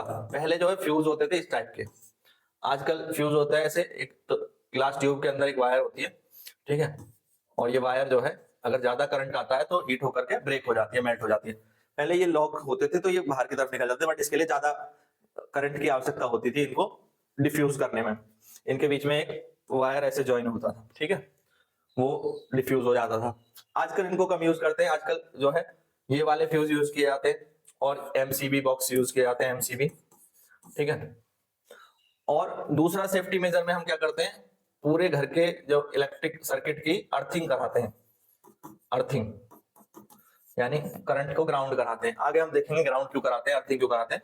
तो यहाँ पर जो है एक तो फ्यूज यूज करते हैं सेफ्टी के लिए, फ्यूज जो है उनके द्वारा जो है सर्किट को प्रोटेक्ट किया जाता है, और जब भी अगर करंट ज्यादा आता है या ओवरलोडिंग होती है तो ये शॉर्ट हो जाते हैं, ये वायर ब्रेक हो जाती है, तो इससे जो है हमारे जो अप्लायंसेस है वो बच जाते हैं खराब होने से, ठीक है। दूसरा हम यूज करते हैं अर्थिंग, घर के पूरे इलेक्ट्रिक सर्किट की अर्थिंग कराई जाती है, प्रॉपरली अर्थिंग कराई जाती है, ताकि कोई भी अगर करंट की लीकेज है, लीकेज जब करंट होते हैं तो उसको हम बोलते हैं फॉल्टी करंट, ठीक है। फॉल्टी करंट अगर कहीं है, कहीं किसी अप्लायंसेस की बॉडी से अगर करंट लीकेज हो रही है या कहीं भी सर्किट में अगर करंट की लीकेज है, तो उस करंट को हम कहां भेज देते हैं, ग्राउंड कर देते हैं, सेफली उसको ग्राउंड कर देते हैं, अर्थ को भेज देते हैं। इसीलिए अर्थिंग करना बहुत जरूरी होता है अप्लायंसेस की बॉडी का और पूरे सर्किट का। तो इससे जो है कोई यूजर अगर उसको यूज कर रहा है और उसमें अगर फॉल्टी करंट है तो उसको शॉक नहीं लगेगा, उसको एक प्रोटेक्शन हो जाएगी, वो करंट जो है अर्थिंग के द्वारा ग्राउंड हो जाएगा, और उस जो व्यक्ति उस इंस्ट्रूमेंट को यूज कर रहा है तो उसको गलती से भी जो है शॉक ना लगे, इसलिए ग्राउंडिंग करना, अर्थिंग करना बहुत जरूरी है। क्लियर है, यहां तक कोई डाउट है, ये चीजें समझ आ रही हैं? समझ आ रही है तो एक बार लाइक कर दें और नेक्स्ट क्वेश्चन देखें। An electric oven of 2 kilowatt power rating is operated on domestic circuit 220 volt that has current rating of 5 ampere. तो what result do you expect? Explain. तो एक ओवन है, ओवन जो है वो 2 किलोवाट का है, ये सब दिया है, यानी 2000 वाट का है, जिसको कि हम वोल्टेज लाइन है, वोल्टेज सप्लाई है वो 220 वोल्ट पर ऑपरेट करेंगे, और इसकी करंट रेटिंग क्या है, 5 एम्पियर, यानी मैक्सिमम करंट रेटिंग है 5 एम्पियर। अब ये जो हमारा इसकी पावर और वो है वोल्टेज सप्लाई, इसके अकॉर्डिंग हम देखेंगे इसमें करंट कितना आ रहा है। अगर ये करंट ज्यादा ड्रॉन करेगा तो ये नहीं चलेगा, इसका फ्यूज फूक जाएगा। तो देखते हैं कितना करंट ये ड्रॉन कर रहा है। तो हमें एक चीज पता है, हम ये जानते हैं पावर इज इक्वल टू होता है वोल्टेज सप्लाई इंटू करंट, यानी V इंटू आई, ये होता है पावर का formula, power is equal to V into I. अगर मैं इसमें देखूं कितना करंट ये ड्रॉन कर रहा है तो I इज इक्वल टू हो जाएगा P अपॉन V। पावर आपको पता ही है 2000 वाट है, वोल्टेज जो सप्लाई हो रहा है वो 220 वोल्ट है, तो अगर मैं 0 से 0 कैंसिल कर भी दूं तो ये 9.09 एम्पियर आने वाला है, जैसा कि यहाँ पर भी ये सॉल्व करके दिखाया हुआ देखो। तो 9.09 अगर एम्पियर करंट ये ले रहा है और इसकी रेटिंग 5 एम्पियर ही है, 5 एम्पियर तक ही ये ऑपरेट हो सकता है, और अगर इसको 9.09 एम्पियर का करंट आएगा तो इसमें कहीं ना कहीं कोई फ्यूज लगा होगा, जो मैंने दिखाया था आपको जब सेफ्टी मेजर्स वाले क्वेश्चन में। तो वो फ्यूज से होकर के करंट आगे जाता है, तो ये फ्यूज क्या है, फूक जाएगा, इसका वायर जो है मेल्ट हो जाएगा और ब्रेक हो जाएगा, और ये चलेगा ही नहीं, ऑपरेट ही नहीं होगा, सर्किट ब्रेक हो जाएगा। तो current drawn by the electric oven is 9.09 which exceed the safe limit, क्योंकि इसमें हमने 5 एम्पियर का फ्यूज लगाया है, 5 एम्पियर का फ्यूज लगाया तो फ्यूज 5 एम्पियर से ऊपर काम नहीं करेगा। तो which exceed the safe limit of the circuit, so the fuse element of electric fuse will melt. Fuse element किसकी बात कर रहे हैं, फ्यूज एलिमेंट होता है वो वायर, ठीक है, फ्यूज एलिमेंट जो फ्यूज के अंदर जो वायर है वो फ्यूज एलिमेंट है, तो वो मेल्ट हो जाएगा और सर्किट आपका ब्रेक हो जाएगा और ये चलेगा नहीं, ठीक है, ये बंद हो जाएगा। तो ये बात समझ में आई कैसे फ्यूज ने देखो हमारे डिवाइस को भी बचा दिया, और कैसे हमें ये पता चल गया कि अगर किसी इंस्ट्रूमेंट की एक लिमिट है, करंट की रेटिंग है, तो उससे ज्यादा करंट पे वो इंस्ट्रूमेंट काम नहीं करेगा, उसमें अगर जितने का फ्यूज लगा हुआ है उतने करंट तक ही वो काम करेगा, अदरवाइज वो फ्यूज उसका मेल्ट हो जाएगा और हमारा जो इंस्ट्रूमेंट है वो काम करना बंद कर देगा। क्लियर है, उसके बाद फ्यूज रिप्लेस कर देगा और जब करंट सही आएगा तो वो दोबारा से काम करने लग जाएगा। तो देखो ये सेफ्टी के पर्पज से भी एक बहुत अच्छी चीज हमें यहाँ से इससे सीखने को मिली। ठीक है, अब नेक्स्ट देखिए, What precautions should be taken to avoid the overloading of domestic electric circuit? Overloading से बचने के लिए क्या प्रिकॉशंस लेने चाहिए? अब ओवरलोडिंग का मतलब है कि बहुत सारी चीजें एक साथ चला दी, आपके घर में जितने भी अप्लायंसेस हैं वो आपने सब एक साथ चला दिए तो भी सर्किट ओवरलोडिंग हो जाएगा, या एक ही सॉकेट के अंदर सब सारे जो अप्लायंसेस हैं उनको कनेक्ट कर दिया, वायर उनके सब एक जगह लगा दिए तो भी ओवरलोडिंग हो जाएगी, हीट हो जाएगी, स्पार्किंग हो जाएगी, शॉर्ट सर्किट हो जाएगा। तो ये सारे खतरे होते हैं, तो ये सब चीजें अवॉइड करनी चाहिए। ठीक है, क्या प्रिकॉशन लेने चाहिए ओवरलोडिंग के उस पे? तो हमें बहुत सारे जो एप्लीकेशंस हैं, अप्लायंसेस हैं, उनको एक साथ एक सिंगल सॉकेट में नहीं कनेक्ट करना है। ठीक है, सिंगल सॉकेट में नहीं कनेक्ट करना है, सबको एक साथ नहीं चलाना है। Too many appliances should not be used same at the same time।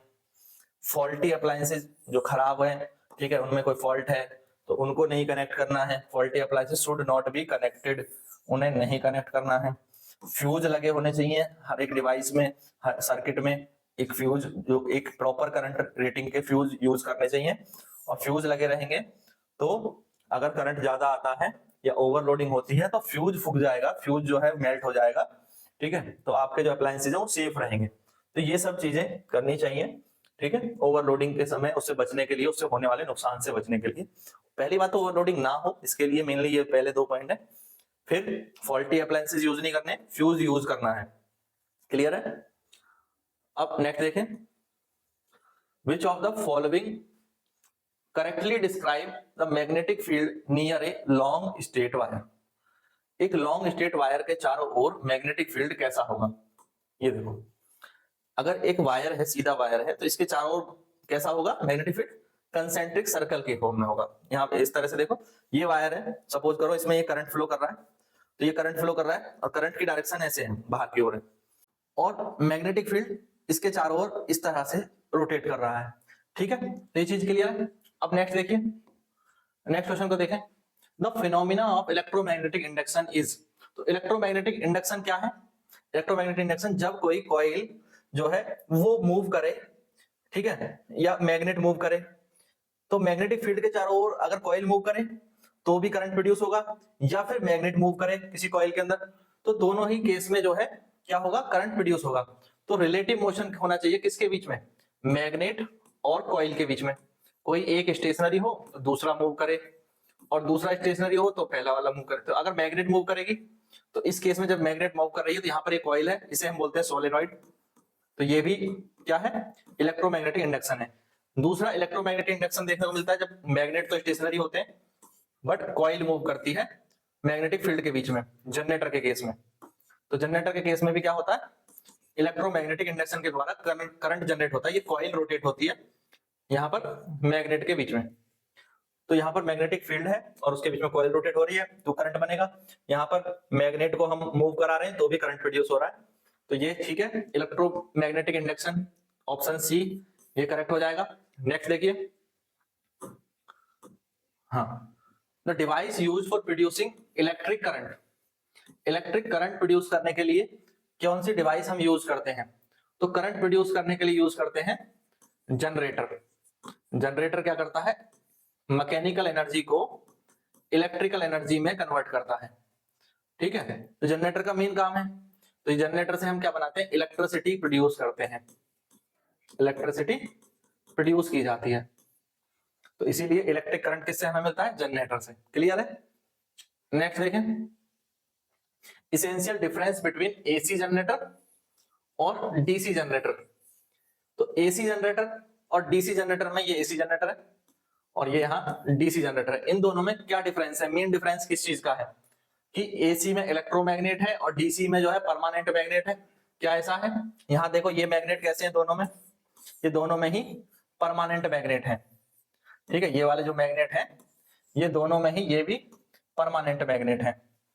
तो इलेक्ट्रोमैग्नेट जनरेटर एसी में है, ये बात गलत है, यानी पहला ऑप्शन आपका रॉन्ग हो गया। डीसी जनरेटर से हाई वोल्टेज करंट जनरेट होगा, क्या ये सही है? नहीं, ये भी गलत है। ठीक है, दोनों से हम सेम वोल्टेज का करंट जनरेट कर सकते हैं। एसी से ज्यादा जनरेट होगा करंट हाई वोल्टेज का, ये भी गलत है। तो क्या डिफरेंस है? एसी में होते हैं स्लिप रिंग्स, ये यहाँ पर स्लिप रिंग्स, इनकी वजह से क्या होता है, हाफ रोटेशन के बाद करंट की डायरेक्शन चेंज हो जाती है। यहाँ पे देखोगे एसी करंट कैसे चलता है, पहले पॉजिटिव फिर नेगेटिव फिर पॉजिटिव फिर नेगेटिव। एसी करंट में क्या है, हाफ रोटेशन के बाद डायरेक्शन चेंज हो जाती है, क्योंकि इसमें हमने स्लिप रिंग यूज किए हैं, स्लिप रिंग यूज किए हैं। और अगर हम इसमें स्प्लिट रिंग यूज करते, तो स्प्लिट रिंग यूज करते, कम्यूटेटर का यूज करते, जिसे कम्यूटेटर को क्या कहते हैं, स्प्लिट रिंग, स्प्लिट रिंग। तो इससे क्या होता, हाफ रोटेशन के बाद करंट की डायरेक्शन सेम रहती, करंट की डायरेक्शन चेंज नहीं होती, और इस तरह से हमें यूनी डायरेक्शनल करंट मिलता है, जिसे हम डीसी करंट भी कहते हैं। Unidirectional flow of current is also known as DC current. ये चीज क्लियर है? तो इन दोनों में डिफरेंस समझ में आ गया, एसी में स्लिप रिंग्स होते हैं और डीसी जनरेटर में कम्यूटेटर या स्प्लिट रिंग का यूज किया जाता है। नेक्स्ट देखें,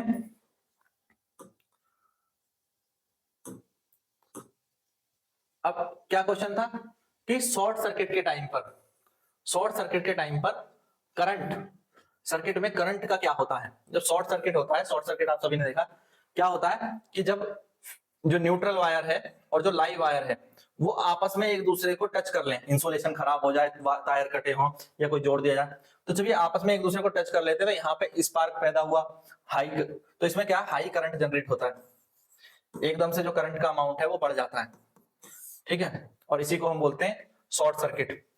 और आगे का जो पोर्शन है, आगे का जो सर्किट है, उसमें कहीं करंट नहीं फ्लो होता है, यहाँ पे नो करंट, नो करंट।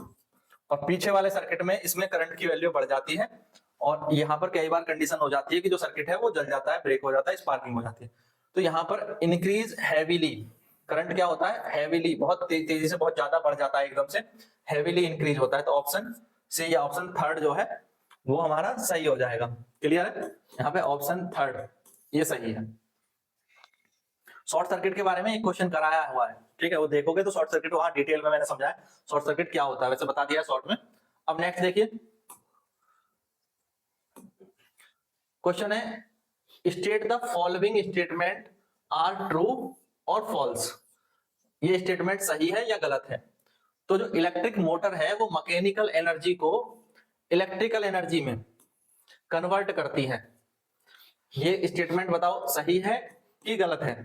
ये मैकेनिकल एनर्जी को इलेक्ट्रिकल एनर्जी में कन्वर्ट करती है, ये मोटर है, तो मोटर को क्या है, हम करंट देते हैं, करंट की सप्लाई करते हैं, इसका मतलब यहाँ तो हम इलेक्ट्रिकल एनर्जी दे रहे हैं, और इसके बाद हमें इससे वर्क डन मिलता है, ये रोटेशन से हम कोई वर्क कर सकते हैं या वर्क डन मिलता है, जो कि किसकी फॉर्म में होता है, मैकेनिकल एनर्जी की फॉर्म में।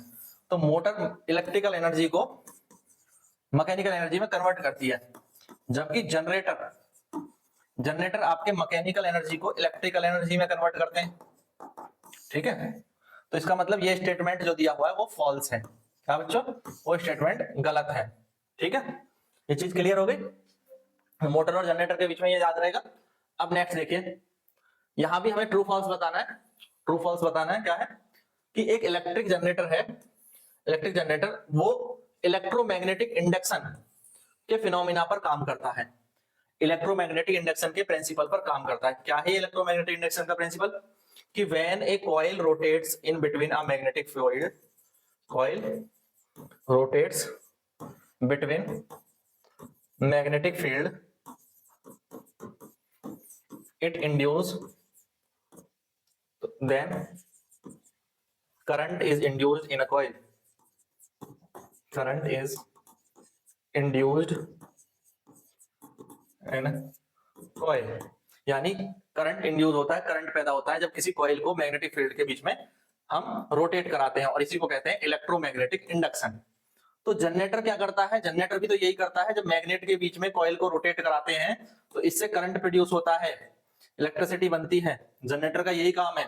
जनरेटर को क्या कराते हैं, मैग्नेट के बीच में, मैग्नेटिक फील्ड में, किसी मैग्नेटिक फील्ड के अंदर कॉइल को रोटेट करा रहे हैं, ये हमारी कॉइल है, इस कॉइल को रोटेट करा रहे हैं, ठीक है। जनरेटर आपने ये वाला जनरेटर तो देखा ही होगा अपने आस पड़ोस में सब जगह। तो ये क्या करता है, इलेक्ट्रिसिटी बनाता है, इससे इलेक्ट्रिसिटी प्रोड्यूस होती है, बनती है, और किस प्रिंसिपल के आधार पर बनती है, इलेक्ट्रोमैग्नेटिक इंडक्शन के प्रिंसिपल पर ही बनती है। तो ये स्टेटमेंट जो है बिल्कुल सही है, ट्रू है, क्लियर है, ये स्टेटमेंट सही दिया हुआ है। अब नेक्स्ट क्वेश्चन को देखें, क्वेश्चन क्या है, field at the center, center of, यहां हो जाएगा center of a center of a, एक सेकेंड पेन, हाँ, of a long circular coil carrying current will be parallel straight line. तो कहां पर पैरेलल होगा? लॉन्ग सर्कुलर कॉइल से क्या मतलब है? सोलेनॉइड। हमने पीछे के क्वेश्चंस में ये देखा था सोलेनॉइड क्या होता है, लॉन्ग सर्कुलर कॉइल्स होती हैं सोलेनॉइड, इस तरह से। अब जब इनको हम बैटरी से कनेक्ट करते हैं तो इसके चारों ओर मैग्नेटिक फील्ड बिल्कुल वैसे ही होता है जैसे कि एक मैग्नेट के चारों ओर मैग्नेटिक फील्ड होता है, इस तरह से। और इनके अंदर जो मैग्नेटिक फील्ड होता है इसके अंदर, वो पैरेलल स्ट्रेट लाइन के फॉर्म में होता है। तो इसका मतलब ये स्टेटमेंट जो है ये क्या है, यहाँ पर पैरेलल स्ट्रेट लाइन के फॉर्म में मैग्नेटिक फील्ड बनता है, किसमें? लॉन्ग सर्कुलर कॉइल में, यानी सोलेनॉइड में। तो स्टेटमेंट हमारा क्या है? ट्रू है। ट्रू फॉल्स क्वेश्चन है, तो ये स्टेटमेंट ट्रू है। क्लियर है? तो दिया गया स्टेटमेंट यहां पर ट्रू है, समझ गए? अब नेक्स्ट देखें, अगला देखें। State whether the following statement are true और false. A wire with a green insulation, हरे कलर का, ग्रीन कलर का जो वायर है, इज यूजुअली लाइव वायर। ये बात सही है कि ग्रीन वायर लाइव वायर है या गलत है? ये स्टेटमेंट है। आपने वायर, बहुत सारे कलर के वायर्स देखे होंगे, वायर के बहुत सारे कलर्स होते हैं, पर उस कलर कोडिंग का एक मतलब होता है कि लाइव के लिए अलग कलर है, लाइव वायर का, न्यूट्रल वायर का अलग कलर होता है, अर्थ वायर का अलग कलर होता है। तो हम देखें तो इसमें एक चीज है, आजकल एक नया वायर का कलर कोड भी आ गया है और ओल्ड वायर कलर कोड। तो पहले जो ग्रीन वायर होता था उसका मतलब है ग्रीन वायर अर्थिंग के लिए, रेड वायर का मतलब है वो लाइव वायर है, और ब्लैक वायर का मतलब है कि वो न्यूट्रल वायर है।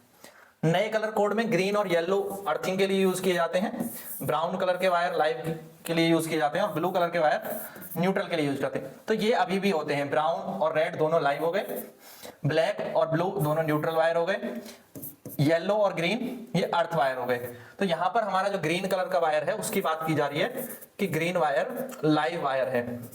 तो ये ग्रीन वायर लाइव वायर है, ये गलत है स्टेटमेंट। तो ये स्टेटमेंट क्या है? फॉल्स है। क्लियर है? समझ गए? ये स्टेटमेंट फॉल्स है। अब नेक्स्ट देखिए, नेक्स्ट देखिए, बहुत सिंपल सा क्वेश्चन है। क्या क्वेश्चन है? List two method of producing magnetic field. Magnetic field produce करने के दो मेथड हमें बताने हैं। मैग्नेटिक फील्ड प्रोड्यूस करने के दो मेथड बताने हैं। तो क्या करेंगे? देखो, सबसे पहले कोई एक परमानेंट मैग्नेट ले लो, क्योंकि मैग्नेट के चारों ओर क्या होता है? मैग्नेटिक फील्ड होता ही है। तो कहीं भी अगर हम एक परमानेंट या बार मैग्नेट या हॉर्सो मैग्नेट रख देते हैं तो उसके चारों ओर क्या होता है? मैग्नेटिक फील्ड होता है, इस तरह से। तो इस तरह से हम मैग्नेटिक फील्ड प्रोड्यूस कर सकते हैं। इसमें प्रोड्यूस क्या किया? बस हमने सीधा एक परमानेंट मैग्नेट को यूज कर लिया। या फिर कोई भी कंडक्टर वायर होता है, कोई भी वायर जिसमें करंट फ्लो हो रहा है, उसके चारों ओर मैग्नेटिक फील्ड होता है, चाहे वो स्ट्रेट वायर हो, चाहे वो सर्कुलर वायर हो, चाहे ये सर्कुलर लूप हो, सोलेनॉइड हो। तो इन सब में जैसे ही हम करंट फ्लो कराते हैं, जैसे ही इसको बैटरी से कनेक्ट कराते हैं, तो इन सब के चारों ओर क्या होता है? जब इनमें करंट फ्लो करता है तो इनमें, इनके चारों ओर मैग्नेटिक फील्ड भी प्रोड्यूस होता है। तो मैग्नेटिक फील्ड प्रोड्यूस करने के लिए या तो करंट कैरिंग कंडक्टर होना चाहिए या कोई परमानेंट मैग्नेट हमारे पास होनी चाहिए, तो ही वहां पर हमें क्या मिलेगा? मैग्नेटिक फील्ड मिलेगा उनके चारों ओर।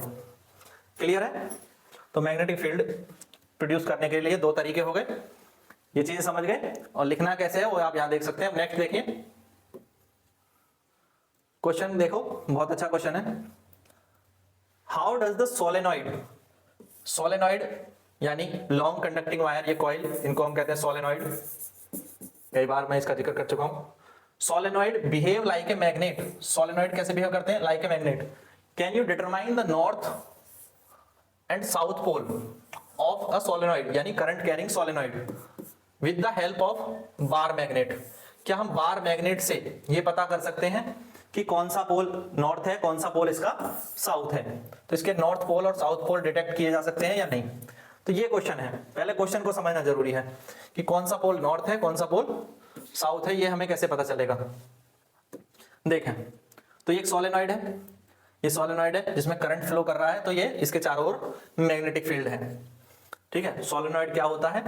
कॉइल होती है, is a coil of insulated copper wire that producing magnetic field. ये सोलेनॉइड है। कब? जब इसमें हम करंट फ्लो कराते हैं, when current flow through it. तो सोलेनॉइड को तो हमने यहाँ पे डिफाइन कर दिया। तो this field is similar to the bar magnet. इसके चारों ओर जो ये फील्ड है, मैग्नेटिक फील्ड है, ये किसके से जैसा है, जैसे कि बार मैग्नेट के चारों ओर होता है। जैसे कि हमने देखा था पिछले क्वेश्चन में, जैसे ये बार मैग्नेट है तो इस बार मैग्नेट के चारों ओर फील्ड कैसा होता है वो इस वीडियो में देख लेंगे।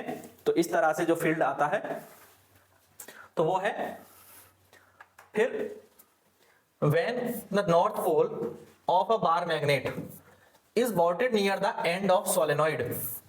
अब हम क्या करें, ये समझो ये हमारा सोलेनॉइड है और इसका मुझे पोल पता करना, और ये मैग्नेट है और इस मैग्नेट का ये साउथ पोल है। तो जब मैं साउथ पोल को इसके पास लाऊंगा, अगर ये रिपेल हुआ, अगर ये रिपेल हुआ तो ये साउथ पोल है, और अगर ये अट्रैक्ट होता तो ये नॉर्थ पोल होता। तो हमें आसानी से पता चल जाता कि ये कौन से पोल है। एक बार मैग्नेट को सोलेनॉइड के पास लाने पर हमें इसके जो पोल हैं वो पता चल जाएंगे। जब ये एक्टिव, तो connected to the negative terminals of battery, जो नेगेटिव से कनेक्ट है ये एंड है, इसके पास हम नॉर्थ पोल को लेके आए, मैग्नेट के नॉर्थ पोल को। तो सोलेनॉइड क्या करेगा, उस नॉर्थ पोल को रिपेल कर देगा। जो नेगेटिव से कनेक्टेड वाला एंड है, इसके पास में अगर मैं बार मैग्नेट का एक नॉर्थ पोल लेके आऊंगा तो ये इसको रिपेल कर देगा, और रिपेल कर देगा तो इसका मतलब ये नेगेटिव वाला नॉर्थ पोल है। This shows that the end connected to the negative terminal, negative सिरे से जुड़ा हुआ एंड जो है वो नॉर्थ है, और पॉजिटिव से जुड़ा हुआ जो एंड है वो साउथ है। ठीक है, तो इससे हमें पता चल जाता है act as a solenoid's north pole while the other end act as a south pole. ठीक है, नेगेटिव से कनेक्ट वाला नॉर्थ है और पॉजिटिव से कनेक्ट वाला साउथ है। ये हमने बार मैग्नेट से डिटेक्ट कर लिया। ये चीज क्लियर हुई? अगर क्लियर हो गई है तो लाइक कर दें एक बार, और फिर नेक्स्ट क्वेश्चन देखते हैं। लाइक कर दें वीडियो को। अब नेक्स्ट देखिए, when is the force experienced bye current carrying conductor placed in magnetic field is largest. कब ऐसा होगा कि अगर कोई करंट कैरिंग कंडक्टर यानी कोई करंट कैरिंग वायर हमने रख दिया मैग्नेटिक फील्ड के, ये मैग्नेटिक फील्ड लाइन से इसके बीच में रख दिया, तो कब वो मैक्सिमम होगा, इस पर जो मैग्नेटिक फील्ड के कारण जो फोर्स है यानी मैग्नेटिक फोर्स जो है वो कब मैक्सिमम होगा। तो मैग्नेटिक फोर्स का फॉर्मूला होता है BIL साइन थीटा। एक सेकेंड,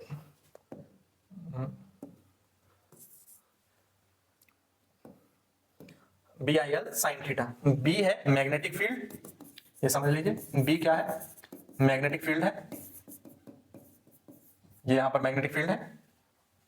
I करंट की वैल्यू है, amount of current flowing in conductor, तो इसमें जो करंट फ्लो कर रहा है वो कितना I है।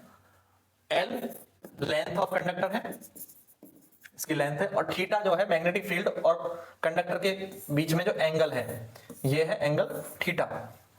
ठीक है, एंगल बिटवीन द कंडक्टर और मैग्नेटिक फील्ड।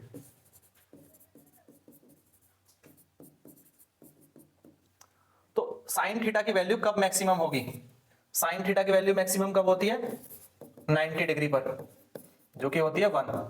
तो यानी जब ये कंडक्टर परपेंडिकुलर होगा, जब ये कंडक्टर परपेंडिकुलर होगा इस तरह से, कंडक्टर वायर जो है परपेंडिकुलर होगा किसके, मैग्नेटिक फील्ड लाइंस के B के, तो इसमें जो फोर्स लगेगा, इस पे जो फोर्स लगेगा वो मैक्सिमम होगा।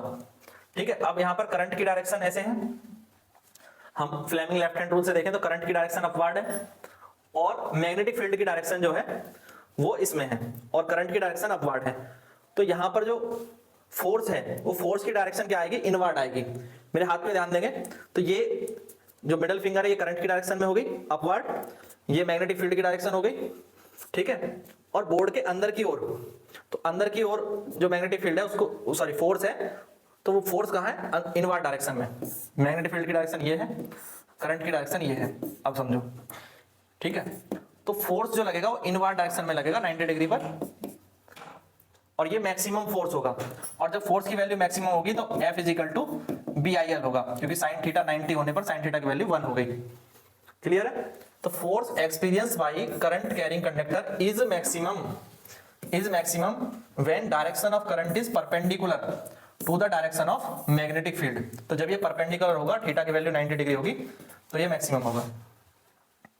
ठीक है, कोई दिक्कत इसमें? ये चीज क्लियर हो गई। अब नेक्स्ट देखें, नेक्स्ट क्वेश्चन को देखें। क्वेश्चन है, imagine that you are sitting in a chamber with your back to one wall.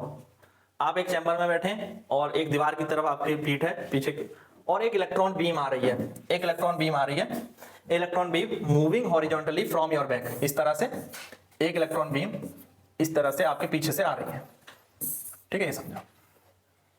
अब ये इलेक्ट्रॉन क्या करते हैं, नेगेटिव चार्ज पार्टिकल है, नेगेटिव चार्ज पार्टिकल है इलेक्ट्रॉन, तो वो इस डायरेक्शन में फ्लो कर रहे हैं। ये आपके बैक से आ रहे हैं और कहां जा रहे हैं, फ्रंट की तरफ, ठीक है। Is deflected by a strong magnetic field to your right.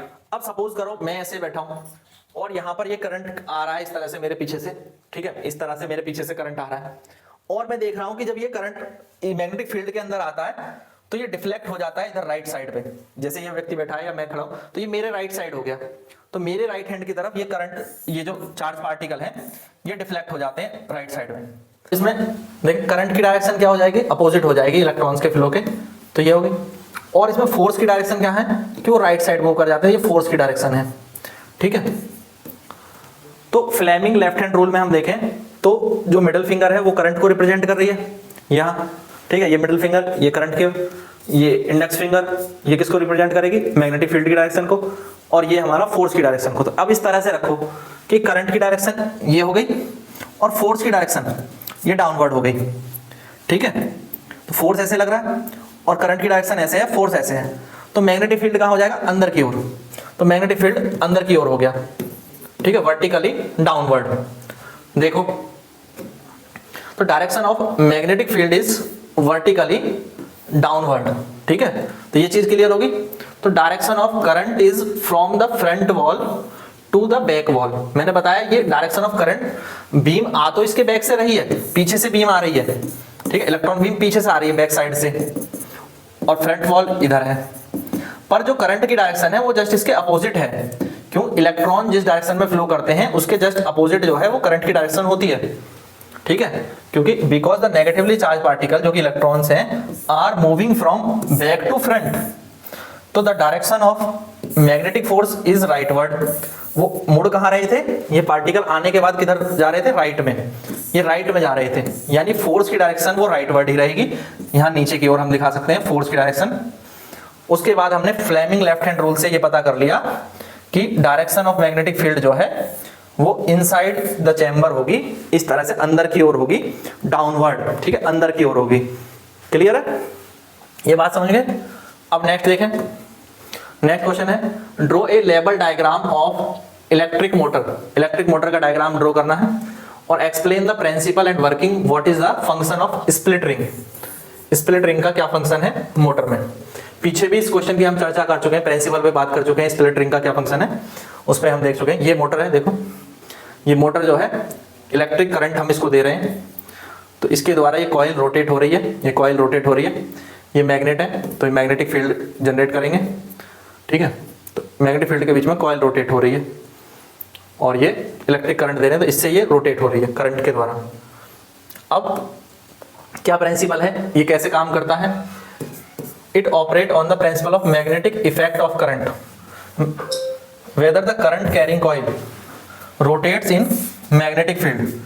तो जो करंट कैरिंग कॉइल है, ये कॉइल पे करंट है, यहाँ पर अपवर्ड डायरेक्शन में, यहाँ पर डाउनवर्ड डायरेक्शन में, ये मैग्नेट के बीच में है, और हम फ्लेमिंग लेफ्ट हैंड रूल से देखें तो ये करंट की डायरेक्शन है और मैग्नेटिक फील्ड की डायरेक्शन क्या होगी, नॉर्थ से साउथ, ये नॉर्थ से साउथ होगी मैग्नेटिक फील्ड की डायरेक्शन। तो अब मैग्नेटिक फील्ड की डायरेक्शन ये हो गई, ठीक है, नॉर्थ से साउथ, और करंट की डायरेक्शन होगी अपवर्ड। करंट की डायरेक्शन कहाँ है, अपवर्ड है, ठीक है। तो इस पर फोर्स कहाँ लगेगा, अंदर की ओर, इस पर फोर्स लगेगा अंदर की ओर, तो ये कॉइल ऐसे नीचे की ओर जाएगी, और यहां पर करंट की डायरेक्शन, मैग्नेटिक फील्ड कहाँ है, ऐसे ही है, और करंट की डायरेक्शन डाउनवर्ड है, तो इस पर फोर्स लगेगा ऊपर की ओर। तो यहां पर करंट की डायरेक्शन ऐसे है, मैग्नेटिक फील्ड की डायरेक्शन ऐसे है, इस पे करंट जो आएगा वो ऊपर की ओर आएगा, और उस कारण ये कॉइल जो है ये इस तरह से रोटेट करने लगेगी, ठीक है। तो ये कॉइल रोटेट करेगी क्योंकि मैग्नेटिक फील्ड के अंदर ये कॉइल रोटेट करती है। ये मोटर का प्रिंसिपल है, ठीक है। तो ये TSNM इस तरह से रिप्रेजेंट कर लेंगे। ये ABCD ये यहाँ पर बुशेस लगे हुए हैं। ये स्प्लिट रिंग है। स्प्लिट रिंग का क्या फंक्शन है कि हाफ रोटेशन के बाद जब TS साइड MN साइड पर आ जाएगी और MN साइड इस साइड पर आ जाएगी, तो जो इसमें करंट की डायरेक्शन है वो रिवर्स ना हो, इधर की जब यहाँ ये आ जाएगी तो करंट की डायरेक्शन अपवर्ड बनी रहेगी, और जब ये यहाँ पहुंच जाएगी तो इसमें करंट की डायरेक्शन डाउनवर्ड ही बनी रहे। तो करंट की डायरेक्शन रिवर्स ना हो, सेम डायरेक्शन बनी रहे, इसलिए हम यहाँ पर स्प्लिट रिंग यूज करते हैं। ये स्प्लिट रिंग का यूज करते हैं, ना कि स्लिप रिंग का, ठीक है। ताकि ये वायर जो है यहाँ पर घूमने के बाद इधर चला जाए और बीच में थोड़ा सा कट है, इसी के लिए इसको स्प्लिट रिंग बोला है, और फिर वो वाला उधर चला जाए, तो करंट की डायरेक्शन जैसी है ऐसे ही बनी रहे और ये एक पूरा लूप बन जाए, और जिससे कि हमारी जो मोटर है वो घूमती रहे। ऐसा ना हो कि आधे चक्कर के बाद वापस हो जाए, फिर ऐसे इस तरह से ना रोटेट हो, ठीक है। तो क्या वर्किंग है, when the current flows through the MNST coil है, ये MNST ये कॉइल है, तो the coil begins to rotate anticlockwise. कैसे घूमेगी ये, एंटी क्लॉकवाइज घूमेगी, ठीक है। अच्छा, इसकी डायरेक्शन सही बना लेते हैं। Coil begins to rotate anticlockwise because the downward force, इसमें किस तरफ फोर्स लग रहा है, नीचे की ओर, और नीचे की ओर फोर्स लग रहा है किस पे, downward force act on MN and upward force act on ST, और उसके कारण ये घूमने लगती है कॉइल, जैसे कि हम फ्लेमिंग लेफ्ट हैंड रूल से डिटेक्ट कर सकते हैं। तो मैग्नेटिक फील्ड जो है वो लेफ्ट से राइट एक्ट कर रहा है यहाँ पर, फ्रॉम लेफ्ट टू राइट, और करंट की डायरेक्शन MN में जो है वो डाउनवर्ड है। यहाँ पर MN में करंट की डायरेक्शन डाउनवर्ड है और ST में करंट की डायरेक्शन अपवर्ड है, तो इसलिए, ठीक है, इस तरह से ये रोटेट करती है और इस फोर्स के कारण ये रोटेट करती है। ये मोटर की वर्किंग और प्रिंसिपल है। इसमें स्प्लिट रिंग क्यों यूज करते हैं ये मैंने बता दिया। हाफ रोटेशन के बाद वो स्विच हो जाता है, पर डायरेक्शन करंट की सेम रहती है। हाफ रोटेशन के बाद MN की पोजीशन और ST की पोजीशन स्विच हो जाती है, और इस स्विच होने के कारण, क्योंकि half ring split ring connect है, ठीक है, बुशेस जो है वो कनेक्ट है, हाफ रिंग C कनेक्ट है, तो कांटेक्ट पर बुश है, करंट की direction reversing the current direction in coil. अब MN में जिसमें पहले करंट की डायरेक्शन अपवर्ड थी, और जब वो स्विच कर जाएगा तो उसमें करंट की डायरेक्शन डाउनवर्ड हो जाएगी। ST साइड में जिसमें करंट की डायरेक्शन पहले डाउनवर्ड थी, अब वो MN की जगह पहुंच जाएगा तो उसमें करंट की डायरेक्शन अपवर्ड हो जाएगी, और जो हमारी कॉइल है वो सेम डायरेक्शन में घूमती रहेगी, ठीक है। यानी एक तरह से वो TSMN कॉइल बन जाएगी, जो पहले MNST कॉइल थी। तो इस रिवर्सल के कारण जो आधे रोटेशन के बाद भी उसका जो रोटेशन है वो उसी डायरेक्शन में बना रहता है, यानी एंटी क्लॉकवाइज बना रहता है, और मोटर एक ही दिशा में हमारी घूमती रहती है। तो ये फंक्शन हो पाया क्योंकि हमने स्प्लिट रिंग का यूज किया था, ये मेन बात है। स्प्लिट रिंग, जिसको कि हम कम्यूटेटर भी कहते हैं, ये रिवर्स कर देती है किसको, करंट की डायरेक्शन को, reverse the current direction after each half turn, हर एक हाफ टर्न के बाद, हाफ रिवॉल्यूशन के बाद उसके करंट की डायरेक्शन को रिवर्स कर देती है, जिससे कि जो रोटेशन है वो एक ही दिशा में, यानी यूनिडायरेक्शनल रोटेशन हमें मिलता है, ठीक है। तो ये चीज क्लियर होगी किस लिए ऐसा होता है। अब नेक्स्ट देखिए, नेक्स्ट क्वेश्चन देखें, name some devices in which electric motor are used. तो इलेक्ट्रिक मोटर कहाँ यूज करते हैं, आजकल तो बहुत सारी जगह इलेक्ट्रिक मोटर का यूज होता है। इलेक्ट्रिक मोटर हम फैन में भी यूज करते हैं, पंखा जो है आपके वॉशिंग मशीन में भी यूज करते हैं, ठीक है, वॉशिंग मशीन्स हैं, और भी बहुत सारे डिवाइसेस हैं, ठीक है। ये वाटर पंप है, इसमें भी यूज हो रहा है, फैन में भी यूज हो रहा है, ठीक है, इलेक्ट्रिक मिक्सर है, इसमें भी यूज हो रहा है, वॉशिंग मशीन में भी यूज हो रहा है। कुछ भी आप एग्जांपल लिख सकते हैं जहां जहां ये यूज हो रहा है, ठीक है। तो ये देख लेंगे, कुछ भी एग्जांपल आप जो है इनमें से बता सकते हैं। बहुत इजी क्वेश्चन है, कहां कहां पे हम मोटर का यूज करते हैं, ठीक है। अब नेक्स्ट देखिए, a coil of insulated copper wire is connected to a galvanometer, ठीक है। ये कॉइल है इंसुलेटेड कॉपर वायर की, जो इससे हमने बाउंड की हुई हैं, और इनको हमने कनेक्ट कर दिया है यहाँ पर एक गैल्वेनोमीटर से। What will happen if a bar magnet, ये एक बार मैग्नेट है, और इसको अगर मैं मूव कराऊं इस कॉइल के अंदर तो क्या होगा, ठीक है, इसको, या फिर ये इसके अंदर से बाहर आएगी, या इसके अंदर इसको अगर हम एक जगह रख देते हैं तो क्या होगा। कॉइल को अगर बार मैग्नेट को हम इसके अंदर ले जा रहे हैं तो क्या होगा, या हम इसको बाहर लेके आ रहे हैं तो क्या होगा, और तीसरे में जब इसको इसके अंदर ही हम रोक के रखते हैं तो क्या होगा। गैल्वेनोमीटर पर हमें वो हरकत देख के पता चल जाएगा कि क्या होगा। तो जब आप इसको मैग्नेट को इसके इनवर्ड ले जाएंगे तो इनवर्ड ले जाने पर क्या होगा कि गैल्वेनोमीटर की निडल जो है वो थोड़ा मूव करेगी, मूवमेंट करेगी। इसका मतलब मैग्नेट में क्या है, मैग्नेटिक फील्ड है। तो जब मैग्नेटिक फील्ड कॉइल के अंदर, स्टेशनरी कॉइल है, कॉइल कैसी है, स्टेशनरी है, तो इन कॉइल के अंदर जब ये मैग्नेटिक फील्ड मूव करता है तो मैग्नेटिक फील्ड के मूव करने के कारण करंट प्रोड्यूस होता है जिसे कहते हैं इंड्यूस्ड करंट।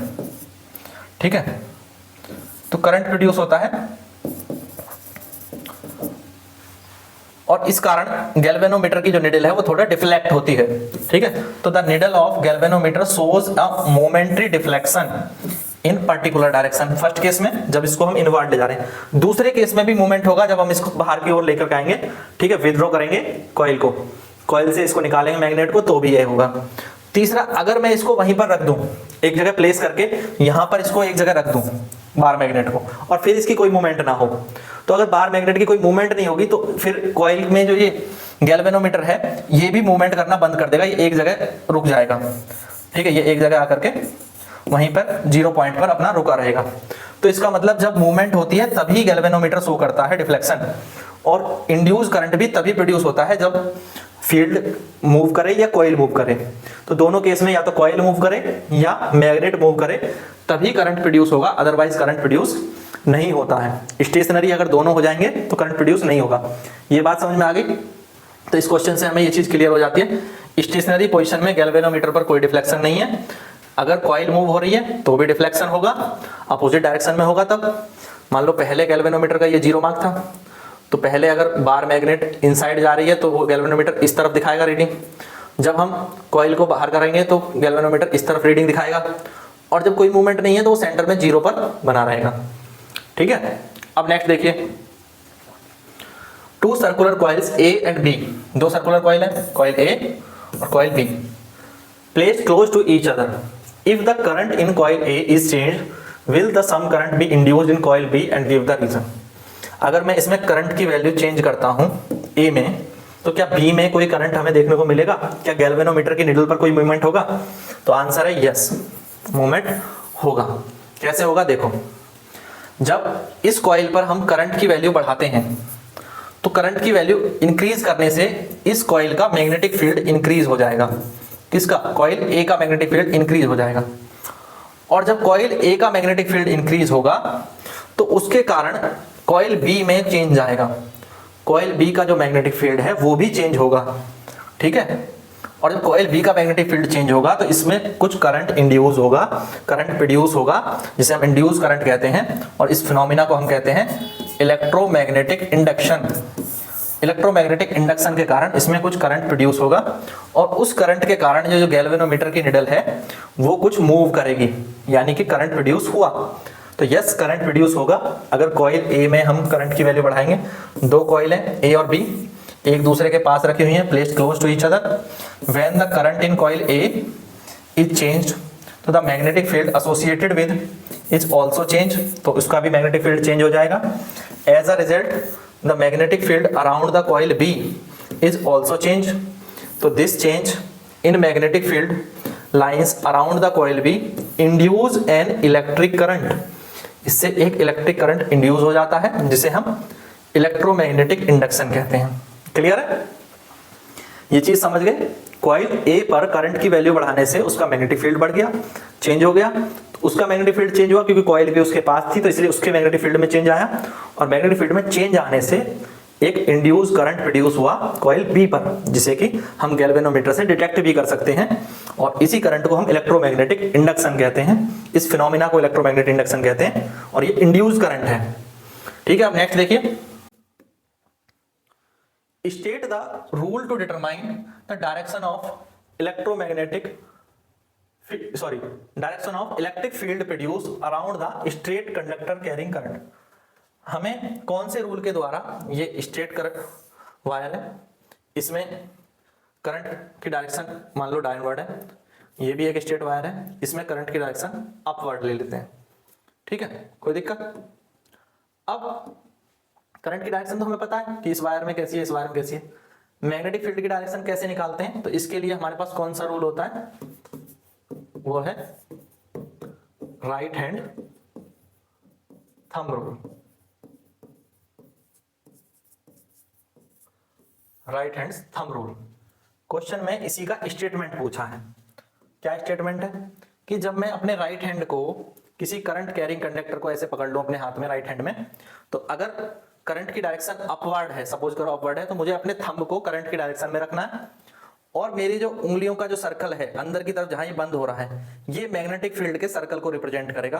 अगर मैंने वायर को अपने हाथ में ऐसे पकड़ा हुआ है तो ये करंट की डायरेक्शन अगर अपवर्ड है तो ये करंट की डायरेक्शन अपवर्ड होगी और मैग्नेटिक फील्ड इस तरह से सर्कुलर जो है वो होगा कंसेंट्रिक सर्कल की फॉर्म में, और जिसकी डायरेक्शन भी हमें जिधर मेरी उंगलियां बंद हो रही हैं उधर कर्ल कर रही हैं, ठीक है। तो इसी को हम कहते हैं right hand thumb rule. If you hold a current carrying conductor in your right hand with your thumb putting in direction of current, thumb को कहां रखना है, करंट की डायरेक्शन में, तो द कर्ल ऑफ, जो हमारी उंगलियों का घुमाव है, curl of finger will indicate the direction of magnetic field lines. तो ये जो मैग्नेटिक फील्ड लाइंस हैं इनकी डायरेक्शन को किससे हम इंडिकेट कर रहे हैं, अपनी उंगलियों के कर्ल के द्वारा, ठीक है।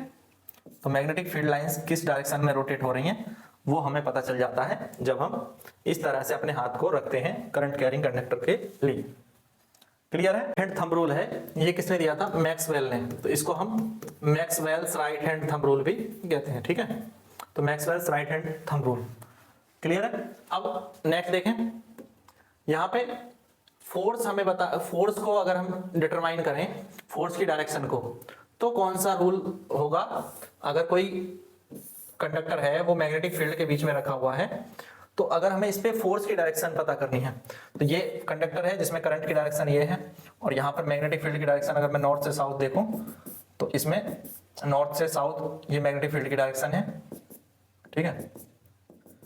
तो ये अपवर्ड डायरेक्शन हो गई। तो अब इसमें मुझे इस पे जो फोर्स लगेगा वो किस डायरेक्शन में लगेगा, वो किस रूल से हमें पता चलेगा, तो ये पता चलेगा हमें फ्लेमिंग्स लेफ्ट हैंड रूल से, और यही हमें यहां पर बताना है, फ्लेमिंग लेफ्ट हैंड रूल। क्या है फ्लेमिंग लेफ्ट हैंड रूल, कि जब हम अपने थंब, इंडेक्स फिंगर और मिडिल फिंगर को परपेंडिकुलर रखते हैं इस तरह से, तो जो थंब है वो रिप्रेजेंट कर रहा है फोर्स की डायरेक्शन को या मोशन की डायरेक्शन को, और जो इंडेक्स फिंगर है, इंडेक्स फिंगर रिप्रेजेंट कर रही है मैग्नेटिक फील्ड की डायरेक्शन को, ठीक है। और जो मिडिल फिंगर है ये रिप्रेजेंट करेगी करंट की डायरेक्शन को, करंट की डायरेक्शन को। यही है Fleming left hand thumb rule. तो इसका हम लेफ्ट हैंड थंब रूल का यूज कब करते हैं, जब हमें फोर्स की डायरेक्शन फाइंड आउट करनी है, to determine the direction of force, ठीक है। तो इसका स्टेटमेंट यहां पर ये लिख लेंगे, यहां कुछ नहीं, बस ये वर्ड यहां पर लेफ्ट कर लेना, बाकी स्टेटमेंट ठीक ही है।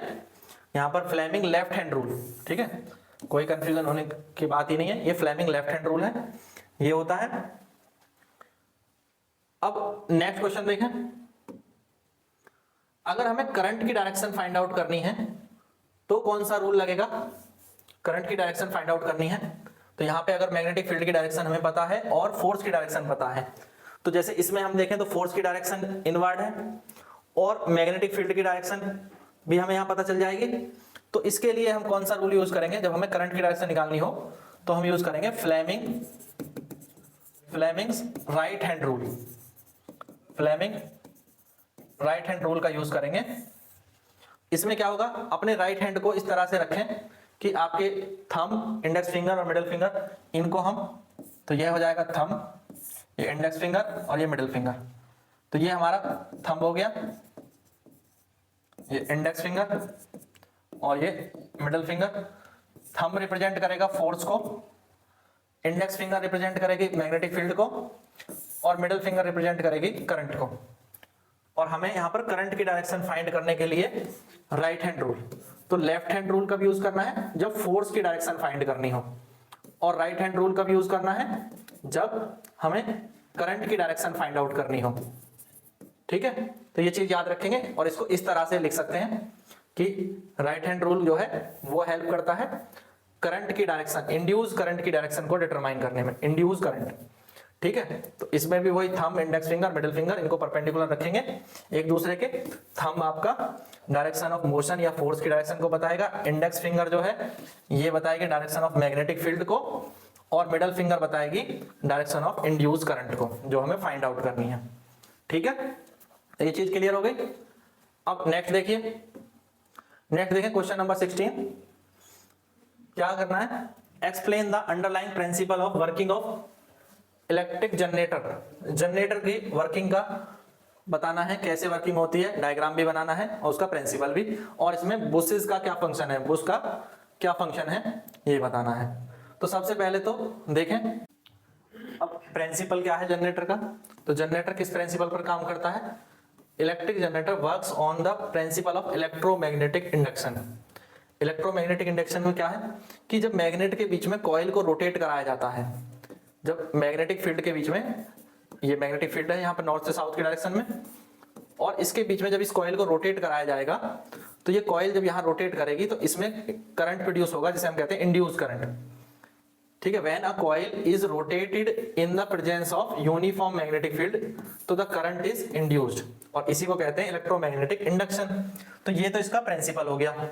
अब इसकी वर्किंग देखो, इसकी वर्किंग यहाँ पर अगर मान लो ये ए है, ये बी है, सी है और डी है, ठीक है। ए बी आर्म है और एक सी डी आर्म है, ये कॉइल की आर्म है, और ये कॉइल है ए बी सी डी जो कि रोटेट करेगी किसके बीच में, मैग्नेटिक फील्ड के बीच। इसको मैं रोटेट करा रहा हूं, तो अगर इस तरह से इसको कॉइल को हम रोटेट कराते हैं, सपोज दैट कि ये क्लॉकवाइज अगर रोटेट हो रही है तो ए बी डायरेक्शन पर जो फोर्स है ए बी साइड पर अपवर्ड है, मैग्नेटिक फील्ड की डायरेक्शन इस तरफ है, ठीक है, नॉर्थ से साउथ। तो जब यहां पर करंट की डायरेक्शन क्या होगी, तो करंट की डायरेक्शन कैसे आएगी, according to Fleming right hand rule, ठीक है। तो फ्लेमिंग राइट हैंड रूल से हम देखेंगे तो मैग्नेटिक फील्ड किधर है, मैग्नेटिक फील्ड की डायरेक्शन ऐसे है, और फोर्स किधर है, फोर्स ऊपर की ओर है, ठीक है। तो फोर्स ऊपर की ओर है तो इस आर्म में करंट हमें पता चल जाएगा, ठीक है। अब इस आर्म में हम, ये फोर्स हो गया और ये यहां देखो ये फोर्स अपवर्ड हो गया, मैग्नेटिक फील्ड की डायरेक्शन ये होगी, तो करंट इसमें कैसे फ्लो कर रहा है वो हमें पता चल जाएगा। तो करंट की डायरेक्शन ये हो गई। इसी तरह से सीडी में देखेंगे तो करंट की डायरेक्शन ये आ जाएगी, ठीक है। तो हमें ए बी और सी डी में दोनों में करंट की डायरेक्शन हमें पता चल जाती है। इंड्यूस करंट प्रोड्यूस होता है दोनों में, एक में अपवर्ड और ए बी में अपवर्ड और सी डी में डाउनवर्ड। तो ये इंड्यूस करंट है ये कहां से कहां तक फ्लो करेगा, जब ये कॉइल यहां हाफ रोटेट करेगी, हाफ रोटेट करेगी तो यहां के आधे रोटेशन तक, सपोज करो यहां से इसका रोटेशन स्टार्ट हुआ, आधे रोटेशन तक ये स्थिति रहेगी कि ए बी में जो करंट है वो ऊपर की ओर और सीडी में डाउनवर्ड प्रोड्यूस हो रहा है।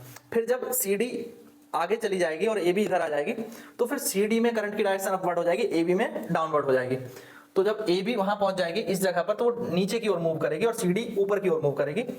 तो when after half rotation A B moves downward और सीडी मूव्स अपवर्ड, तो रिवर्स हो गया, तो डायरेक्शन ऑफ करंट भी क्या हो जाएगी, डायरेक्शन ऑफ इंड्यूस करंट वो भी रिवर्स हो जाएगी दोनों में, ठीक है।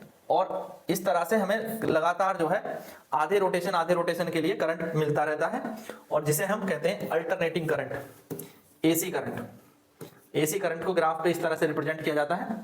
तो अगर ये एसी, यहां पर अगर स्लिप रिंग्स हैं तो ये एसी करंट प्रोड्यूस होगा, स्लिप रिंग्स का अगर यूज करेंगे तो एसी करंट प्रोड्यूस करेंगे, और इसे हम कहेंगे एसी जनरेटर। डीसी जनरेटर भी होते हैं, ठीक है, उसमें कम्यूटेटर का यूज किया जाता है, उसकी बात आगे क्वेश्चन में करेंगे। यहां पे आपने देखा होगा ये बुशेस लगे हुए हैं। बुशेस क्यों अटैच किए जाते हैं, ये करंट को कांस्टेंट बनाए रखने के लिए अटैच किए जाते हैं। तो इनका फंक्शन देखें, brushes are pressed separately into the two slip rings. Slip rings के ऊपर बुशेस लगे हुए हैं, यहां पे देखो ये बुशेस लगे हुए हैं स्लिप रिंग के ऊपर। तो with the outer end connected to a galvanometer, और इनसे जो वायर आ रहे हैं वो गैल्वेनोमीटर से कनेक्ट है, ये आपका गैल्वेनोमीटर है, इससे कनेक्ट है। और करंट को कांस्टेंट रखने के लिए इनको बुशेस को लगाया जाता है। ये बुशेस क्या करते हैं, ट्रांसफर करते हैं करंट को, current from the coil to the external circuit. External circuit या यहाँ जैसे यहाँ पे हमने गैल्वेनोमीटर लगाया, तो गैल्वेनोमीटर के लिए ये करंट को सप्लाई कर रहे हैं, या जो बाहर जो भी सर्किट होगा उसके लिए करंट को सप्लाई करेंगे बुशेज। और बुशेज के पीछे स्प्रिंग भी लगाए जाते हैं। स्प्रिंग इसलिए लगाए जाते हैं कि बुश जो है घिस करके या फ्रिक्शन के कारण जो है वो अपने कॉन्टेक्ट को हटा ना ले, तो जो करंट है वो ब्रेक ना हो, अनइवन करंट ना हो। तो इवन करंट प्रोड्यूस करने के लिए बुशेज के पीछे स्प्रिंग भी लगाए जाते हैं। और ये बुशेज जो है जनरली ग्रेफाइट के बने होते हैं। और ग्रेफाइट एक जो है कंडक्टर है, आपको पता होगा ग्रेफाइट कंडक्टर है। पेंसिल की जो लेड होती है वो भी ग्रेफाइट की बनी होती है और उसमें करंट आता है। नेक्स्ट देखें, when does an electric short circuit occur, कब एक शॉर्ट सर्किट होता है। शॉर्ट सर्किट कब होता है, जब न्यूट्रल वायर को हम लाइव वायर से टच करा देंगे तो शॉर्ट सर्किट होगा। जब ये दोनों वायर आपस में टच कर जाएंगी तो क्या होगा, शॉर्ट सर्किट होगा। देखो यहां पर ध्यान से देखो, इन दोनों वायर को जब हमने टच करा दिया तो क्या हुआ, शॉर्ट सर्किट हुआ। यही सिंपल सी बात है। शॉर्ट सर्किट हमेशा जब होता है जब वायर के ऊपर की जो इंसुलेशन है, जो कवर आप देखते हैं ना वायर पे लाल पीले जो कवर चढ़े रहते हैं काले, अगर इसकी जो प्लास्टिक है कवर है वो डैमेज हो जाए।